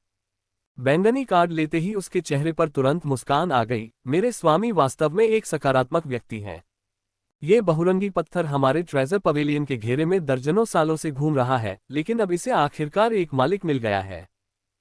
उसके बाद चौथी मंजिल के मैनेजर ने तुरंत पास के बैंक से किसी व्यक्ति को बुलाकर पर्पल कार्ड से 15,000 बैंगनी सिक्के निकलवाए। फिर बहुरंगी पत्थर जियान चेन को दे दिया गया। जियान चेन ने अंगूठे के आकार का बहुरंगी पत्थर लिया और उसे ध्यान से देखा। हालांकि यह पत्थर उसके हाथों में बहुत छोटा था, लेकिन उसे यह कल्पना करना मुश्किल था कि पानी की एक बूंद के साथ पत्थर तुरंत बहुत भारी हो जाएगा। इस विशाल दुनिया में वास्तव में कुछ भी इतना विचित्र नहीं है। जियान चेन ने मन ही मन आह भरी। अचानक उसके डेंटियन के भीतर तलवार की आत्माएं एक बार धड़क उठीं। उसी समय जियान चेन के हाथों में बहुरंगी पत्थर ऐसा लगा जैसे वह तलवार की आत्माओं पर प्रतिक्रिया कर रहा हो, क्योंकि छोटे पत्थर से 5 अलग अलग रंग की रोशनी फूट पड़ी। खजाने के मंडप की पूरी चौथी मंजिल इसकी बहुरंगी रोशनी में नहा उठी। पूरे क्षेत्र में रोशनी होने के कारण दृष्टि के भीतर हर कोई तुरंत पूरी तरह से जाग गया, जैसे कि एक पल में उनकी आत्मा अचानक मजबूत हो गई हो। हे भगवान, यह क्या हो रहा है? कितना शुभ प्रकाश है! ये पत्थर सचमुच एक खजाना है। ये कितना जटिल और रहस्यमय पत्थर है जिसका इतना असर है। अगर मुझे इसके बारे में पहले पता होता तो मैं इसे पहले ही खरीद लेता। मैं कितना अंधा हूं कि ऐसे खजाने से वंचित रह गया। चौथी मंजिल पर मौजूद हर कोई तुरंत ही पत्थर के बारे में एक दूसरे से बात करने लगा, जिससे पहले शांत रहने वाला इलाका शोरगुल से भरा हुआ मैदान बन गया। हर कोई एक दूसरे से उत्साहपूर्वक बात कर रहा था, जबकि मन ही मन खुद को इस बात पर पछतावा कर रहा था कि उनके पास जियान चेन जैसी तेज नजर नहीं थी जिसने इस खजाने को देखा था। वहां मौजूद कई लोग पहले से ही लालच भरी नजरों से जियान चेन के हाथ में मौजूद बहुरंगी पत्थर को देखने लगे थे। क्या अभी क्या हुआ? ट्रेजर पवेलियन के बुजुर्ग मैनेजर ने स्तब्ध होकर चिल्लाया। वह पहले से ही कई सालों से ट्रेजर पवेलियन के मैनेजर थे और उन्होंने कई चीजों पर शोध किया था। हालांकि उनके सामने ये स्थिति पहली बार थी जब उन्होंने ऐसा कुछ देखा था। सबसे तेज तूफान में भी बहुरंगी पत्थर इतनी तेज रोशनी नहीं छोड़ता। इसके अलावा वो बता सकता था कि रोशनी की यह बहुरंगी चमक आम रोशनी जैसी नहीं थी। क्या ये हो सकता है कि बहुरंगी पत्थर और इस युवा स्वामी का एक दूसरे से मिलना तय था? कई लोगों ने इस पत्थर को देखा है, लेकिन वे इसकी कीमतों को देखकर तुरंत डर गए। लेकिन इस स्वामी ने इसे खरीदने के बारे में सोचा भी नहीं। बुजुर्ग मैनेजर ने मन ही मन सोचा। अभी उसके पास इस स्थिति के बारे में कहने के लिए एक भी शब्द नहीं था। जियान चेन भी बहुरंगी पत्थर से अचानक आई रोशनी की किरणों से चौंक गया था। उसने तुरंत प्रतिक्रिया की और पत्थर को अपने स्पेस रिंग में रख लिया। जैसे ही बहुरंगी पत्थर गायब हुआ, इमारत को रोशन करने वाली रोशनी भी तुरंत उसके साथ गायब हो गई। प्रकाश के लुप्त होते ही ट्रेजर पवेलियन की चौथी मंजिल पर मौजूद लोग भी तुरंत सचेत हो गए। जब प्रकाश की किरण मुझ पर पड़ी तो मुझे बहुत आराम महसूस हुआ। मेरा सिर पहले कभी इतना जागृत महसूस नहीं हुआ था। एक आलीशान कपड़े पहने आदमी ने चलते हुए कहा। ये सही है, मुझे भी लगा कि मेरा दिमाग साफ हो गया है। हे भगवान, ये झूठ नहीं है, मेरी आत्मा कई गुना मजबूत हो गई है। जैसे ही सभी लोग एकमत हुए, उन्होंने अपने शरीर में एक नया बदलाव महसूस किया। उनके चेहरे पर खुशी के भाव थे, जो वे सदमे में चिल्लाते हुए कह रहे थे, शट अप। सभी की प्रतिक्रिया देखकर जियान चेन का दिल तुरंत एक पल के लिए धड़कना बंद हो गया। मिंग डोन को पकड़कर दोनों सीढ़ियों की ओर भागे ताकि वे अब इस जगह पर न रहें। रुको, एक अधेड़ उम्र के आदमी ने तुरंत महसूस किया कि जियान चेन भागने वाला है। एक ही आवाज के साथ वह उसका रास्ता रोकने के लिए आगे बढ़ा। अध्याय 278 भगवान तियानजुए। जियान चेन का चेहरा उदास हो गया जब उसने अपने रास्ते में आए मध्यम आयु वर्ग के व्यक्ति को तीखी निगाह से देखा। महाराज, इसका क्या मतलब है? मानो जियान चेन के चेहरे पर अशुभ भाव को भांपते हुए उस आदमी ने एक चमकदार हंसी दी। कृपया मुझे गलत मत समझो साथी भाई, मैं सिदाव कबीले का सदस्य हूं। आपने अभी जो बहुरंगी पत्थर खरीदा है वह मेरे लिए दिलचस्प है, इसलिए सिदाव कबीले के प्रतिनिधि के रूप में मुझे उम्मीद है कि आप मुझे बहुरंगी पत्थर बेचेंगे। इस समय तक अन्य लोगों को पूरी तरह से होश आ चुका था। जल्दी ही उन सभी ने जियान चेन को घेर लिया और उसे पत्थर खरीदने के लिए परेशान करना शुरू कर दिया। हर कीमत पिछले से ज्यादा थी। अंदर ही अंदर आह भरते हुए जियान चेन को चिंता हो रही थी कि ऐसी घटना घटित होगी। पत्थर की अनोखी क्षमता के कारण बहुत से लोग उसे ऊंची कीमतों पर खरीदने से खुद को रोक नहीं पाएंगे। हालांकि उन सभी ने मैनेजर से स्पष्टीकरण के बारे में सुना था, लेकिन उन्हें नहीं लगा कि इसके पीछे इतनी सच्चाई है कि कीमत खरीदने लायक हो। जब बहुरंगी पत्थर ने वह अजीब चमक छोड़ी और उन सभी ने अपनी आत्मा में अचानक वृद्धि का अनुभव किया, तभी वे वास्तव में इस रहस्यमय खजाने को खरीदना चाहते थे। सभी, मुझे सच में खेद है, लेकिन मैं ये बहुरंगी पत्थर नहीं बेच रहा हूं। जियान चेन ने सभी को संबोधित किया। भाई, तुम इसे मुझे बेच सकते हो। मैं इसे 30,000 बैंगनी सिक्कों में खरीदने को तैयार हूं। वैसे भी बहुरंगी पत्थर तुम्हारे लिए बेकार है और तुम्हें अनगिनत सिरदर्द देगा। इतना जिद्दी मत बनो। एक चोटीदार बुजुर्ग ने इस तरह से बात की कि उसे लगा जैसे वह केवल जियान चेन के सर्वोत्तम हित की तलाश कर रहा था। ये सही है साथी भाई, ये बहुरंगी पत्थर आपके हाथों में सुरक्षित नहीं है। आपके लिए इसे मुझे बेचना सबसे अच्छा होगा। बहुरंगी पत्थर आपके लिए बहुत ज्यादा ध्यान आकर्षित करेगा। कौन जानता है कि कोई इसके लिए आपको मारने की कोशिश करेगा। लाभ आपके नुकसान की भरपाई नहीं करता है। आपको इसे मेरे मेपल कबीले को बेचना चाहिए। हम इसे 35,000 बैंगनी सिक्कों के लिए खरीदने को तैयार हैं। हर कोई ऊंची से ऊंची बोली लगाने लगा। अचानक पीछे से एक ऊंची आवाज आई, ये बहुरंगी पत्थर कुछ ऐसा है जिसे मैं चाहता हूं। आप सभी को इसके लिए मुझसे लड़ने की जहमत नहीं उठानी चाहिए। ये सुनकर शोरगुल तुरंत बंद हो गया। हर कोई भीड़ के पीछे की ओर मुड़ा, ये देखने के लिए कि आखिर कौन इतना अहंकारी होने की हिम्मत कर सकता है। ऐसी भीड़ में ऐसे अहंकारी शब्द कहने की हिम्मत कैसे हुई? ट्रेजर पवेलियन की चौथी मंजिल में प्रवेश करने में सक्षम हर कोई किसी भी तरह से साधारण स्थिति के साधारण लोग नहीं थे। केवल 2 आदमी सफेद वस्त्र पहने हुए आगे बढ़ते हुए दिखाई दिए, जो जियान चेन के ठीक सामने आकर रुक गए। उनमें से एक युवक की उम्र लगभग 28 साल थी, मिंग डोन की उम्र के आसपास। उसके बगल में खड़ा अधेड़ उम्र का आदमी अपने चेहरे पर दृढ़ भाव लिए खड़ा था। उसकी दोनों आंखों में एक जीवंत चमक थी, क्योंकि वह शक्तिशाली भाव से भीड़ को देख रहा था। तो ये युवा स्वामी तियानजुए था। जैसे ही सभी ने उस 28 वर्षीय युवक को देखा, उनके चेहरे बदल गए। उनमें से कई तो उस युवक को देखकर ऐसे मुस्कुराने लगे जैसे वे अच्छे दोस्त हों। दूसरों के चेहरे पर उदासी छा गई और वे आहें भरने लगे, क्योंकि उन्हें एहसास हुआ कि अब उनके पास बहुरंगी पत्थर पाने का मौका नहीं है। मैं यहाँ युवा स्वामी तियानजुए से कैसे मिला? ये सब खत्म हो गया है। बहुरंगी पत्थर अब मेरा नहीं रहेगा। भले ही यह युवा भाई इसे मुझे देने का फैसला करे, मुझे बदले में इसे युवा स्वामी को भेंट करना होगा। एक अधेड़ उम्र का आदमी उदास होकर बोला। हाँ, तो ये भगवान तियानजुए हैं। मैंने आज आपको यहाँ ट्रेजर पवेलियन में देखने के बारे में नहीं सोचा था। चूंकि युवा स्वामी को इस पत्थर में रुचि है, इसलिए हम अब आपको परेशान नहीं करेंगे। सभी ने फिर से बातचीत शुरू की, लेकिन पहले जहां वे पत्थर खरीदने के लिए एक दूसरे से लड़ रहे थे, अब सभी ने अपनी पेशकश वापस ले ली थी। उनमें से किसी के चेहरे पर कोई नाराजगी नहीं थी, वे युवा स्वामी की ओर देखकर मुस्कुरा रहे थे।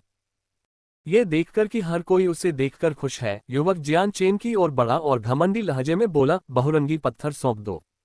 मैं बाद में तुम्हें तुम्हारे 15,000 बैंगनी सिक्कों का बदला चुका दूंगा। अपनी आंखें सिकोड़ते हुए जियान चेन ने समान स्वर में कहा, माफी चाहता हूं, लेकिन मैंने पहले ही कह दिया था कि मैं बहुरंगी पत्थर नहीं बेचूंगा। ये सुनकर तियान जुए को गुस्सा आ गया और उसने जियान चेन को गहरी निगाहों से देखा। बच्चे, क्या तुम जानते हो कि मैं कौन हूं? वलोरेंट शहर में मैं तियान जुए जो चाहूं पा सकता हूं। तियान जुए के उन शब्दों ने जियान चेन को भी थोड़ा गुस्सा दिला दिया था। अपनी गहरी निगाहों से उसे घूरते हुए जियान चेन ने कुछ हत्या के इरादे से गुर्राते हुए कहा, मुझे परवाह नहीं है कि तुम कौन हो। अगर मैंने कहा कि मैं नहीं बेच रहा हूं, तो मैं नहीं बेच रहा हूं। जियान चेन की आवाज में धमकी भरे लहजे ने पूरे फ्लोर को अविश्वास से स्तब्ध कर दिया था। यहां तक कि तियान जुए भी एक पल के लिए अवाक रह गया था। उसने पहले कभी किसी व्यक्ति को इस तरह से बात करते नहीं देखा था। खुद को याद करते हुए उसने जियान चेन को घूरने से पहले एक उग्र मुस्कान दी। अच्छा, बहुत अच्छा। बच्चे, तुम में मुझसे इस तरह से बात करने की हिम्मत है। वास्तव में तुम वलोरेंट शहर में पहले हो। तियान जुए ने अपने बगल में बैठे मध्यम आयु वर्ग के व्यक्ति की ओर देखा। गार्ड चेंग, इस घमंडी बच्चे को अंदर ले जाओ। हम्फ, ये सोचना कि वह मुझसे इस तरह बात करने की हिम्मत करेगा, वह जीने से थक गया होगा। हाँ मेरे प्रभु, उस आदमी ने जवाब दिया और फिर जियान चेन पर हमला किया तथा उसे पकड़ने के लिए अपने दोनों हाथ आगे बढ़ा दिए। एक खर्राटे के साथ जियान चेन ने अपनी हल्की पवन तलवार निकाली। अपने दाहिने हाथ की एक झटकी के साथ तलवार आदमी की गर्दन के ठीक बगल में रुकने से पहले प्रकाश की एक चांदी की चाप में गायब हो गई। गति इतनी तेज थी कि किसी को भी पता नहीं चला कि जियान चेन ने उस पल में क्या किया था। अधेड़ उम्र का आदमी अचानक रुक गया और अविश्वास से जियान चेन को घूरने लगा। उसका दिल तेजी से धड़कने लगा और उसके माथे से पसीना टपकने लगा। यहां तक कि उसका चेहरा भी पीला पड़ने लगा था। वह जियान चेन की हरकतों को बिल्कुल भी नहीं पहचान पाया था। अपनी तलवार के सामने वह कुछ भी करने में असमर्थ था। जब उसने महसूस किया कि लाइट विंड स्वॉर्ड उसकी गर्दन पर आ गई है, तभी उसे एहसास हुआ कि जियान चेन ने हमला कर दिया है। अगर जियान चेन सच में उसे मारना चाहता था तो वह इसके बारे में कुछ नहीं कर सकता था। मिडिल ग्रेड सेंट मास्टर बनने की दिशा में सफलता प्राप्त करने के बाद जियान चेन शरीर और तलवार दोनों में तेजी से आगे बढ़ गया था। इस व्यक्ति के शीर्ष महान संत मास्टर स्तर पर होने के कारण जब तक कि जियान चेन आलसी न हो तब तक उसके लिए इसे चकमा देना संभव नहीं था।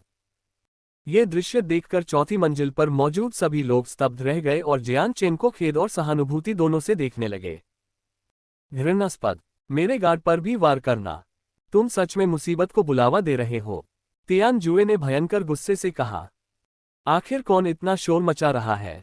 कितना परेशान करने वाला है? शोर की वजह से मेरे कान के पर्दे भी हिल रहे हैं। तियान जुए के दहाड़ने के ठीक बाद सीढ़ियों की दिशा से एक और गुस्से भरी आवाज आई। नई आवाज सुनकर चौथी मंजिल पर मौजूद सभी लोग दया भरी नजरों से सीढ़ियों की ओर देखने लगे और एक दूसरे से फुसफुसाने लगे। आखिर यह किसने कहा? क्या वह मरने की कोशिश कर रहा है? जिसने भी अभी कुछ कहा है उसे कुछ करने से पहले सोचना चाहिए था। अभी सिर्फ एक शब्द भी युवा स्वामी तियान जुए को नाराज कर सकता है। भगवान तियान जुए पहले से ही बहुत क्रोधित हैं। इस नए आगंतुक को अब तक निश्चित रूप से पता नहीं चला है, लेकिन उसने भगवान तियान जुए को नाराज कर दिया है। सच में उसने एक कड़वा सेब चुना है जिसे वह काट सकता है। जैसा कि अपेक्षित था, जैसे ही तियान जुए ने यह बात सुनी, उसका चेहरा बहुत ही दुर्भावनापूर्ण हो गया और वह सीढ़ियों की ओर बढ़ने लगा। उसके शरीर से हत्या के इरादे निकल रहे थे। ऐसे शब्द कहने की हिम्मत किसकी है? जल्दी करो और अपना चेहरा दिखाओ। अब जब उसे तीसरी बार उकसाया गया था, तियान जुए का चेहरा गुस्से से बहुत ही काला पड़ गया था। सबकी आंखों के सामने ही एक मजबूत दिखने वाला आदमी धीरे धीरे सीढ़ियों से ऊपर उनकी ओर आया। हालांकि जिस क्षण सभी ने उसे देखा, उनके चेहरे पर उदासी छा गई। सभी को एक दूसरे से कहने के लिए शब्द नहीं मिल रहे थे क्योंकि वे सदमे में थे।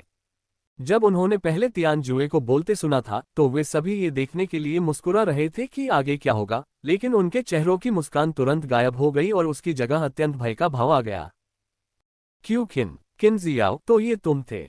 मजबूत दिखने वाले युवक को सीढ़ियों से ऊपर आते देख तियानजुए का पहले से उग्र स्वभाव तुरंत ही भयभीत हो गया था। जो व्यक्ति सीढ़ियों से ऊपर आया था वह तियानकिन कबीले का युवा राजा किन शियाओ था। किन शियाओ ने तियानजुए को देखते हुए ठंडी हंसी में कहा, मैं सोच रहा था कि इतना शोर क्यों मचा हुआ है, तो ये सब तुम ही थे। तियानजुए, तुम पिछले कुछ दिनों से इतनी हिम्मत कर रहे हो कि मुझे गाली भी दे रहे हो। क्या तुम चाहते थे कि तुम्हें पीटा जाए? तुम किन शियाओ के शब्दों पर तियानजुए का चेहरा पीला पड़ गया क्योंकि उसने कांपती हुई उंगली से उसकी ओर इशारा किया। दुर्भाग्य से वह वास्तव में किन शियाओ से इतना डरता था कि कभी भी स्वेच्छा से उस पर कसम नहीं खाता था। वह किन शियाओ के स्वभाव से पूरी तरह परिचित था। अगर वह जवाब देता तो किन शियाओ इन सभी लोगों के सामने उसे पीटने से नहीं डरता। ये भगवान को नमस्कार करता है। ये भगवान किन शियाओ को नमस्कार करता है। उस समय चौथी मंजिल पर मौजूद सभी लोग तुरंत किन जियो का उत्साहपूर्वक अभिवादन करने लगे, जैसे कि वह उनका प्रिय मित्र हो। तियानजुए की छाती जोर जोर से ऊपर नीचे हो रही थी क्योंकि उसका दिमाग कुछ सोचने लगा था, क्योंकि वह किन शियाओ से बात नहीं कर सकता था। अचानक उसके दिमाग में एहसास की एक किरण चमकी और उसने पलटकर जियान चेन को देखा जो उसके ठीक बगल में खड़ा था। उसके चेहरे पर एक ठंडी हंसी के साथ उसने कहा, किन शियाओ, इस बेवकूफ ने हमारे तियानकिन कबीले के सम्मान का अपमान किया है और यहाँ तक कि मेरे गार्ड पर हमला करने की हिम्मत भी की है। तुम्हारी टाइमिंग बिल्कुल सही है, हमें उसे तुरंत काबू में कर लेना चाहिए। लेकिन जब उसने ऐसा कहा तो तियानजुए ने मन ही मन खुद से कहा, किन जियो, जब तक तुम खुद काफी मजबूत हो मैं तुम्हें सबके सामने हरा सकता हूँ। उसने जियान चेन की ताकत को व्यक्तिगत रूप से देखा था, इसलिए वह किन जियो की मुस्कुराहट को संतुलित करने के लिए जियान चेन की ताकत उधार लेने की कोशिश कर रहा था। यह सुनकर किन जियाओ ने उस ओर देखा जहां जियान चेन अपनी तलवार को गार्ड की गर्दन पर पकड़े हुए था।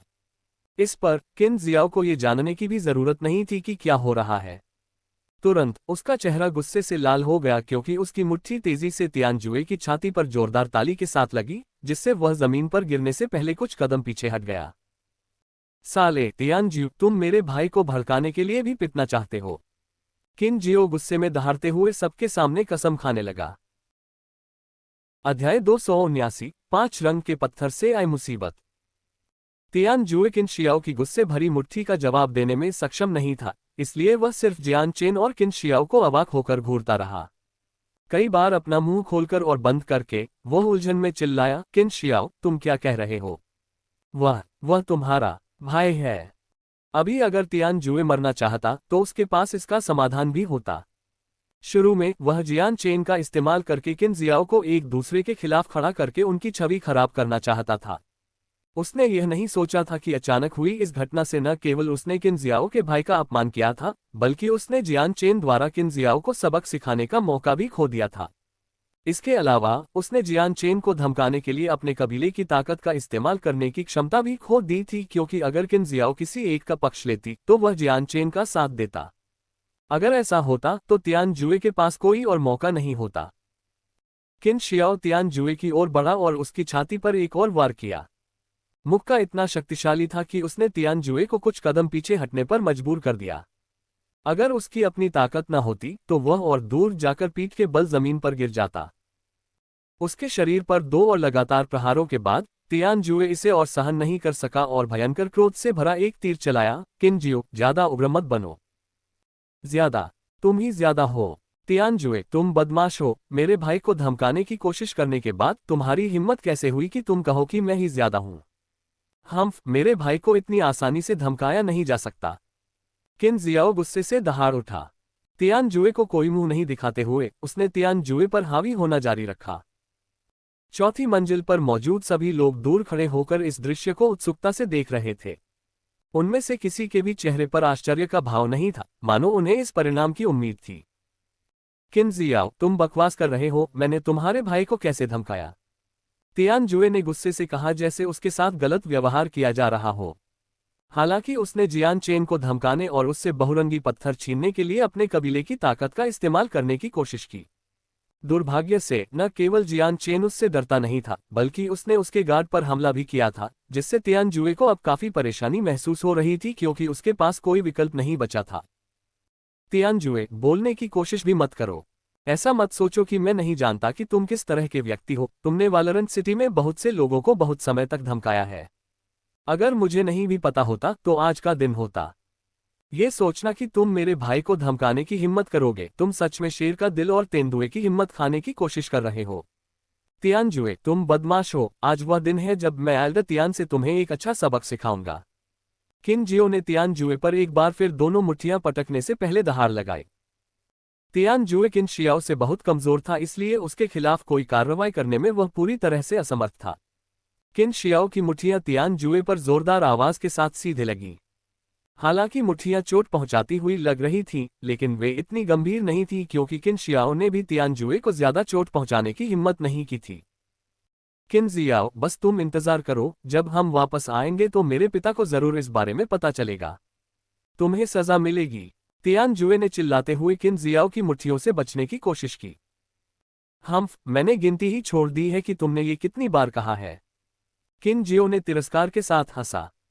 जियान चेन भी अपने सामने हो रही इस घटना को स्तब्ध भाव से देख रहा था। उसने कभी नहीं सोचा था कि अहंकारी तियानजुए, जो पहले उसे बहुरंगी पत्थर बेचने के लिए मजबूर कर रहा था, उसे इस हद तक बुरी तरह पीटा जाएगा।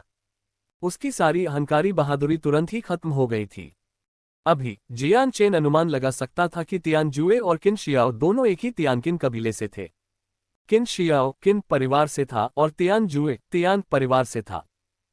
धीरे धीरे अपनी हल्की पवन तलवार को अवशोषित करते हुए जियानचेन ने एक छोटी सी कड़वी मुस्कान के साथ किन जियाओ को तियानजुए का पीछा करते हुए देखा। अभी का तियानजुए एक पूरी तरह से अलग व्यक्ति था। भाई किन जियो, चलो इस मामले को भूल जाते हैं, जियानचेन ने किन जियो से कहा। किन जियाओ ने एक पल के लिए तियानजुए का पीछा करना बंद कर दिया और अपने हाथ झाड़ते हुए कहा, चूंकि ऐसा लगता है कि मेरा भाई तुम्हें माफ करना चाहता है, तियानजुए, देखते हैं कि क्या तुम उसे फिर से धमकाने की कोशिश करोगे। अगर ऐसा है तो मैं, किन जियाओ, अगली बार उसे जाने नहीं दूंगा। तियानजुए ने किन शियाओ को अपनी आंखों में कुछ डर के साथ देखा। वह क्रोधित होने और उससे बात करने की हिम्मत नहीं कर पाया क्योंकि वह एक ऐसा व्यक्ति था जो कमजोरों को धमकाता था और ताकतवरों से डरता था।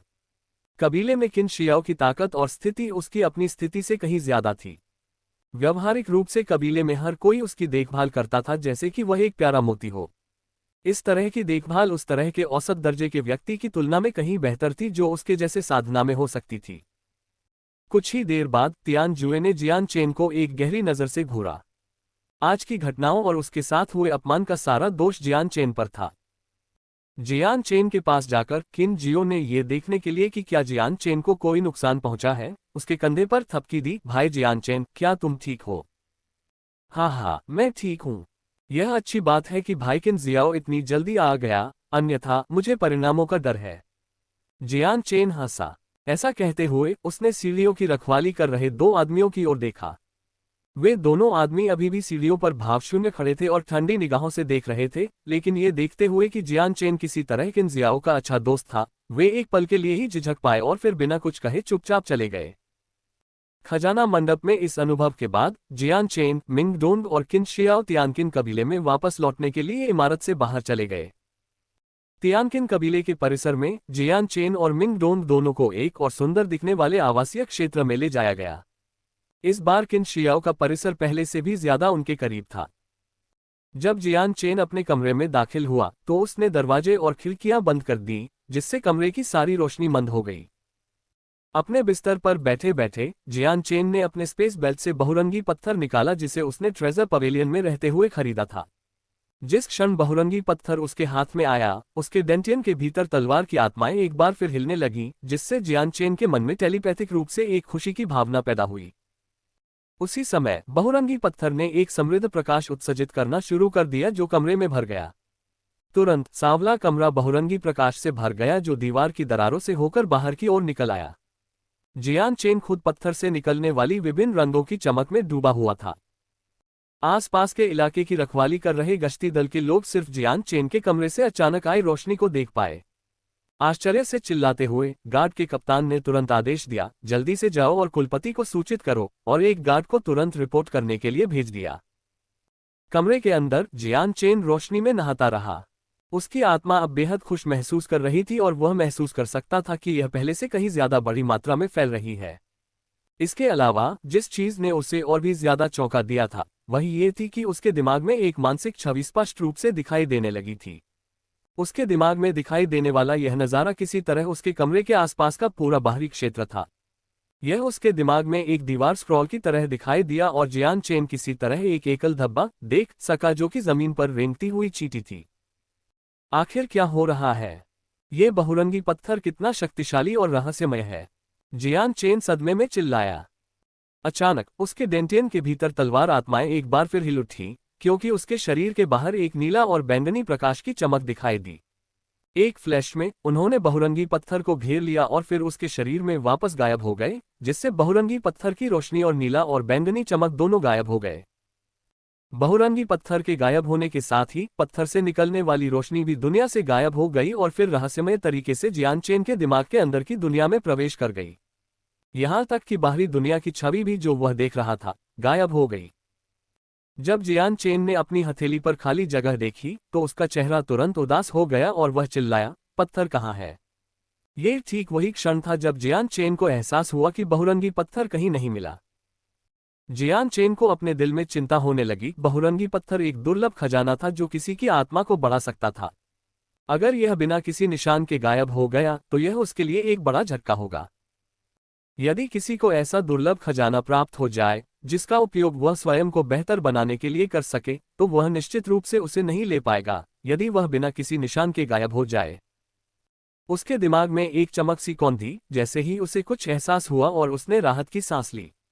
बहुरंगी पत्थर बिना किसी निशान के गायब नहीं हुआ, उसे अभी अभी उसके डेंटियन में लाया गया था और तलवार की आत्माओं द्वारा उसे घेर लिया गया था। Dong Dong Dong. अचानक उसके कमरे का दरवाजा हिलने लगा, जिससे जियान चेन तुरंत गंभीर हो गया। उसे पता था कि बहुरंगी पत्थर से प्रकाश की खोज हो चुकी है। धमाका। एक जोरदार आवाज सुनाई दी। ये देखकर कि जियान चेन दरवाजा खोलने वाला नहीं था, बाहर खड़े लोगों ने उसे लात मारकर गिरा दिया और कमरे में घुसने लगे, जिससे कमरा भर गया। इस समूह में एक अकेला बुजुर्ग था जिसके चेहरे पर जीवंत भाव था। उसकी ठोड़ी के नीचे एक लंबी दाढ़ी उगी हुई थी और बुजुर्ग के पीछे कई अन्य मध्यम आयु वर्ग के पुरुष थे जो सभी काफी असाधारण लग रहे थे। जियान चेन को एक ही नजर में पता चल गया कि उसके सामने खड़ा बुजुर्ग कबीले में बहुत ऊंचा स्थान रखता है। बुजुर्ग ने मुस्कुराते हुए जियान चेन की ओर देखा। मैंने सुना है कि किन जियाओ ने कल एक अच्छा दोस्त बनाया है। छोटे भाई, मुझे लगता है कि वह व्यक्ति तुम ही हो। धीरे से बिस्तर से उतरते हुए जियान चेन ने दरवाजे के टूटे हुए अवशेषों को एक पल के लिए देखा और फिर सम्मान में अपने हाथों को ऊपर उठाया। इसका नाम जियान चेन है, मुझे बड़े का अभिवादन करने पर गर्व है। एक बार फिर मुस्कुराते हुए बुजुर्ग ने कमरे में चारों ओर देखा, लेकिन वहां देखने लायक कुछ भी नहीं था। छोटे भाई, मैंने अभी कुछ समय पहले ही यहाँ से प्रकाश का एक अजीब स्पेक्ट्रम निकलते देखा है। इसका कारण किस तरह का खजाना हो सकता है? मुझे इस बात में काफी दिलचस्पी है कि उस प्रभाव का कारण क्या था। क्या ये बूढ़ा आदमी देख सकता है? उसने पूछा। अध्याय 280 एक खतरा। जियान चेन का चेहरा शर्मिंदगी से भर गया। अगर बुजुर्ग ने पहले ही अनुरोध किया होता तो वह बहुरंगी पत्थर को बाहर निकाल सकता था, लेकिन बहुरंगी पत्थर अब उसके डेंटियन के अंदर था और तलवार आत्माओं द्वारा पकड़ लिया गया था, जिसका अर्थ था कि उसके पास इसे बाहर निकालने का कोई तरीका नहीं था। जियान चेन के चेहरे पर परेशानी भरी नजर देखकर एल्डर की आंखें एक पल के लिए सिकुड़ गईं और फिर थोड़े नाराज स्वर में बोले, छोटे भाई, तुम्हें चिंता करने की जरूरत नहीं है। चाहे खजाना कितना भी कीमती क्यों न हो, मैं एल्डर वो उसे पाने की लालसा नहीं करूंगा।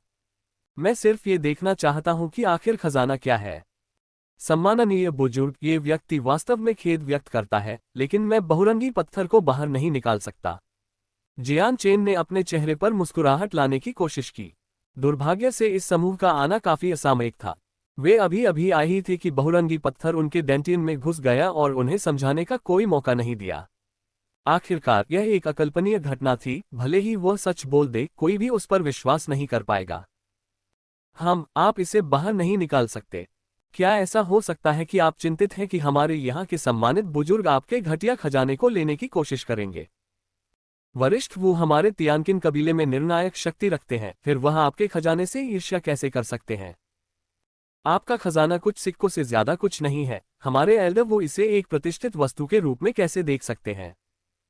बुजुर्ग ने एक शब्द भी नहीं कहा क्योंकि उसके पीछे खड़े लोग शोर मचाते हुए जियान चेन की आलोचना करने लगे।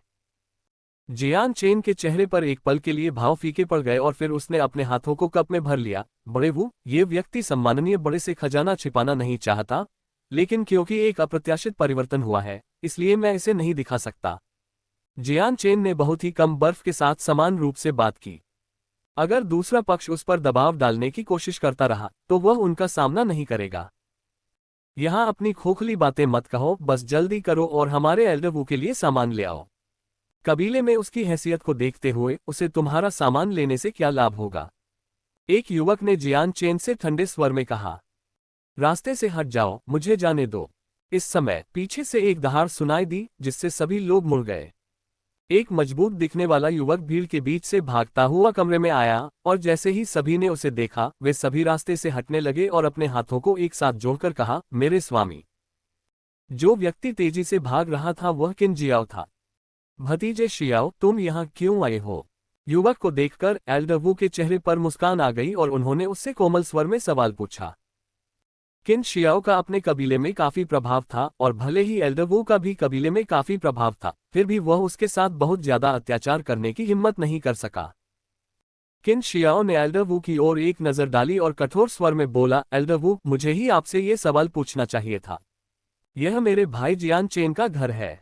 इतना बड़ा समूह यहाँ क्या कर रहा है? ये कहते हुए उसने एल्डर वू के पीछे खड़े समूह की ओर देखा और गुस्से से आदेश दिया, यहाँ से सभी को तुरंत चले जाना चाहिए। एल्डर वू के पीछे खड़े सभी लोग एक दूसरे की तरफ देख रहे थे, उन्हें समझ नहीं आ रहा था कि क्या करें। जब एल्डर वू ने उन्हें ठंडी नजर से देखा तब जाकर वे सब वहीं खड़े हुए जहां वे थे।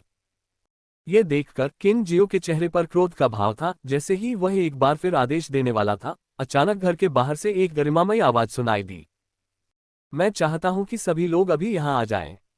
इस ऊंची और गरिमामयी आवाज को सुनकर सभी का दिल धड़क उठा। हालांकि वे नहीं देख पाए कि वह व्यक्ति कौन था, लेकिन उनमें से हर कोई उस आवाज से बेहद परिचित था और जानता था कि यह तियानकिन कबीले के कुलपति की थी। हम कुलपति का अभिवादन करते हैं। हम कुलपति का अभिवादन करते हैं। बाहर मौजूद लोगों ने आदरपूर्वक कुलपति को पुकारना शुरू किया और फिर आज्ञाकारी ढंग से कमरे से बाहर निकल गए। कुलपति के शब्दों से एक भी व्यक्ति कमरे के अंदर रहने की हिम्मत नहीं कर सका। जब वे कमरे में दाखिल हुए तो सफेद वस्त्र पहने मुखिया के पीछे कुछ अधेड़ उम्र के व्यक्ति चुपचाप खड़े थे। ये कुलपति को नमस्कार करता है, एल्डर वू ने आदरपूर्वक कहा। पिताजी, आप आखिरकार आ ही गए। एल्डर वू और उनके उपद्रवी आदमियों का समूह बिना किसी उद्देश्य के भाई जियान चेन के कमरे में घुस आया है। अगर इसकी खबर फैल गई तो हमारे तियानकिन कबीले के पास और मेहमानों को बुलाने का मौका कैसे बचेगा? किन शियाओं ने असंतोष के साथ कहा। कुलपति ने एल्डर वू को देखा और शांति से बोले, एल्डर वू, ये छोटा भाई वर्तमान में हमारे तियानकिन कबीले का मेहमान है। आपका उसके निवास में जबरन घुसना स्वीकार्य व्यवहार नहीं है। अगर शहर को इस बारे में पता चल गया तो हमारे तियानकिन कबीले का क्या चेहरा होगा? जल्दी करो और भाई जियान चेन से माफी मांगो। एल्डर वू का चेहरा परेशान हो गया जब उसने अविश्वास से कुलपति की ओर देखा। वह वास्तव में यह नहीं समझ पाया कि एक सम्मानित एल्डर के रूप में उसे युवा पीढ़ी से माफी मांगने की क्या जरूरत थी। उसके दिल में संघर्ष था। हालांकि उसने कुलपति के आदेश की अवहेलना करने की हिम्मत नहीं की, वह केवल जियान चेन से अनिच्छा से माफी मांग सकता था। छोटे भाई, मैंने अपने पहरेदारों से सुना है कि आपके कमरे से बहुत तेज रोशनी निकल रही थी, इसलिए मैं ये देखने आया था कि क्या हुआ था। मुखिया ने जियान चेन को हल्की सी मुस्कान दी। उसकी आवाज बहुत दयालु थी और कबीले के नेता की घमंडी आवाज नहीं थी। जियान चेन के चेहरे पर एक मजबूरी भरी मुस्कान थी। इस बहुरंगी पत्थर ने क्या तबाही मचाई थी। जब उसने खजाने के मंडप से पत्थर खरीदा था तो वह पहले ही मुसीबत में फंस चुका था। ये सौभाग्य की बात थी कि किन शियाओ उस समय आ गया था, वरना स्थिति और भी भयावह हो जाती। इस बार ये सौभाग्य की बात थी कि कबीले का मुखिया भी आ गया था। कुलपति किन ये हाल ही में ट्रेजर पवेलियन गया था और एक अजीब पत्थर खरीदा था। गार्डों ने जो बहुरंगी रोशनी देखी थी वह उसी पत्थर से आई थी। जियान चेन ने समझाया। ओह, क्या ऐसा कोई पत्थर है? कुलपति ने जियान चेन की ओर देखने से पहले दिलचस्पी से कहा। छोटे भाई, मुझे नहीं पता कि किस तरह के पत्थर में ऐसी रहस्यमयी बहुरंगी रोशनी हो सकती है। क्या मेरे लिए ये देखना संभव होगा कि वह पत्थर क्या है? उसने कुछ उत्सुकता के साथ कहा। कुलपति किन, वह पत्थर किसी तरह मेरे शरीर में प्रवेश कर गया है, इसलिए मैं उसे बाहर निकालने में असमर्थ हूं। जियान चेन ने असहाय भाव से कहा। क्या यह तुम्हारे शरीर के अंदर है? कुलपति ने आश्चर्य और थोड़े अविश्वास से चिल्लाकर कहा। ऐसा लगता है कि यह पत्थर एक सर्वोच्च खजाना है। मैंने प्राचीन अतीत के अभिलेखों से देखा है कि कुछ सर्वोच्च खजाने हैं जो किसी के शरीर में अवशोषित होने में सक्षम हैं। इससे होने वाले प्रभाव काफी जादुई हैं। एक सफेद बालों वाले बुजुर्ग ने कुलपति के पीछे से कहा। सर्वोच्च खजाना। एल्डर झुओ, सर्वोच्च खजाना कितना शक्तिशाली होता है? एल्डर की ओर मुड़ते हुए उसने स्पष्टीकरण के लिए एल्डर से सलाह ली। बुजुर्ग ने अपना सिर हिलाया। कुलपति, सर्वोच्च खजाने के बारे में जानकारी रखने वाले कोई भी प्राचीन अभिलेख अत्यंत दुर्लभ हैं। यहां तक कि मैं भी इसके बारे में केवल कुछ अंश ही जानता हूं। ये सुनकर कुलपति के चेहरे पर निराशा के भाव थे और वह बिना कुछ कहे जियान चेन की ओर देखने लगे। एक छोटी सी आह भरते हुए उन्होंने कहा, छोटे भाई, ये देखते हुए कि तुम कैसे इस तरह के खजाने को पाने में सक्षम हो गए, तो ये तुम्हारे भाग्य में ही होगा। याद रखो, जब तुम किसी भी अपराध के लिए दोषमुक्त होगे तो दूसरे लोग इससे ईर्ष्या करेंगे। मैंने सुना है कि खजाने के मंडप में रहते हुए कई लोग तुम्हारे खजाने के पीछे थे। इसलिए तुम्हें सावधान रहना चाहिए, वरना कोई इसे तुमसे छीनने की कोशिश करेगा। ये व्यक्ति कुलपति को उनकी चेतावनी के लिए धन्यवाद देता है। जियान चेन ने सम्मानपूर्वक उत्तर दिया। इसके साथ ही कुलपति और उनके लोग बहुरंगी पत्थर के बारे में एक भी शब्द कहे बिना उस क्षेत्र से चले गए। भाई जियान चेन, आपके पास इतना कीमती रत्न है, आपको अपना ख्याल रखना चाहिए। हालांकि वैलोरेंट शहर में कोई भी आपसे इसे चुराने की हिम्मत नहीं करेगा, लेकिन जैसे ही आप शहर छोड़ेंगे, ये पूरी तरह से अलग मामला होगा। मैं निश्चित रूप से नहीं कह सकता कि आप खजाने की चाह रखने वाले किसी भी व्यक्ति से सुरक्षित रहेंगे, किन जियो ने गंभीरता से कहा। उसके बाद किन शियाओ भी कमरे से बाहर चले गए। मिंग डोन कुछ समय पहले ही यह जांचने के लिए आया था कि आखिर हुआ क्या था, और यह सुनिश्चित करने के बाद कि सब कुछ ठीक है, वह भी साधना जारी रखने के लिए अपने कमरे में लौट आया। तियानकिन कबीले के कुछ लोग टूटे हुए दरवाजे को ठीक करने के लिए आए। जियान चेन ने एक बार फिर दरवाजा बंद कर दिया और गंभीरता से साधना शुरू कर दी। भाड़े के सैनिकों के जमावड़े से पहले उसे अपनी ताकत को यथासंभव बढ़ाना था। एक पल में दिन रात में बदल गया। देर रात अंधेरे के बीच में जियान चेन ने राक्षस कोर से ऊर्जा को अपने शरीर में अवशोषित करना जारी रखा। चरमराहट। जियान चेन के दरवाजे के खुलने की आवाज सुनी जा सकती थी। उस शांत आवाज के बाद एक काली आकृति अंदर आती हुई दिखाई दे रही थी। धीरे धीरे अपनी आंखें खोलते हुए जियान चेन ने उस काले व्यक्ति को शांति से देखा। साहब, रात में मुझसे मिलने आए हैं, तो आपको मुझसे क्या काम है? हालांकि जियान चेन साधना में व्यस्त था, लेकिन वह हमेशा सतर्क रहता था, अपने आसपास की चीजों पर नजर रखता था। इसलिए जब यह व्यक्ति उसके कमरे में आता था तो वह बता सकता था। एक भी मोमबत्ती की रोशनी न होने के बावजूद वह आकृति बिना किसी परेशानी के टेबल तक चलकर बैठ गई। तभी एक बुजुर्ग की आवाज सुनाई दी, जियान चेन, मैं सीधे मुद्दे पर आता हूं। मैं तुम्हारा बहुरंगी पत्थर खरीदना चाहता हूं, लेकिन इसे बेचने में तुम्हें कितना खर्च आएगा? जियान चेन ने हंसते हुए कहा, तो यह एल्डर वू है। हालांकि आज रात आप निराश होने आए हैं, एल्डर वू। मैंने पहले ही दिन में कहा था, बहुरंगी पत्थर पहले ही मेरे शरीर में प्रवेश कर चुका है और मेरे नियंत्रण से बाहर है। मेरे साथ बहस मत करो, जियान चेन। क्या तुम सच में सोचते हो कि मैं तुम्हारी बकवास कहानी पर विश्वास करूंगा? मैं तुम्हारे साथ शब्दों को कम नहीं करना चाहता। वो बहुरंगी पत्थर तुम्हारे लिए केवल मुसीबत ही लाएगा, और देर सबेर ये तुम्हारा अंत तय करेगा। तुम इसे बेचने जा रहे हो या नहीं? एल्डर वू ने अपना धैर्य खोना शुरू कर दिया था। एल्डर वू के शब्दों से जियान चेन का चेहरा काला पड़ गया। अब जब वह ऐसे शब्द कह रहा था तो जियान चेन को अब उसके प्रति विनम्र होने की जरूरत महसूस नहीं हुई। उसने ठंडे लहजे में कहा, यह बिक्री के लिए नहीं है। एल्डर वू के शरीर से हत्या की भावना का एक छोटा सा कण बाहर निकलने लगा। मेज पर हल्के से थपकी देते हुए वह ठंडी हंसी में बोला, बहुत बढ़िया। मुझे उम्मीद है कि तुम्हें इस बात का पछतावा नहीं होगा, जियान चेन। इन शब्दों के साथ एल्डर वू कमरे से बाहर चले गए।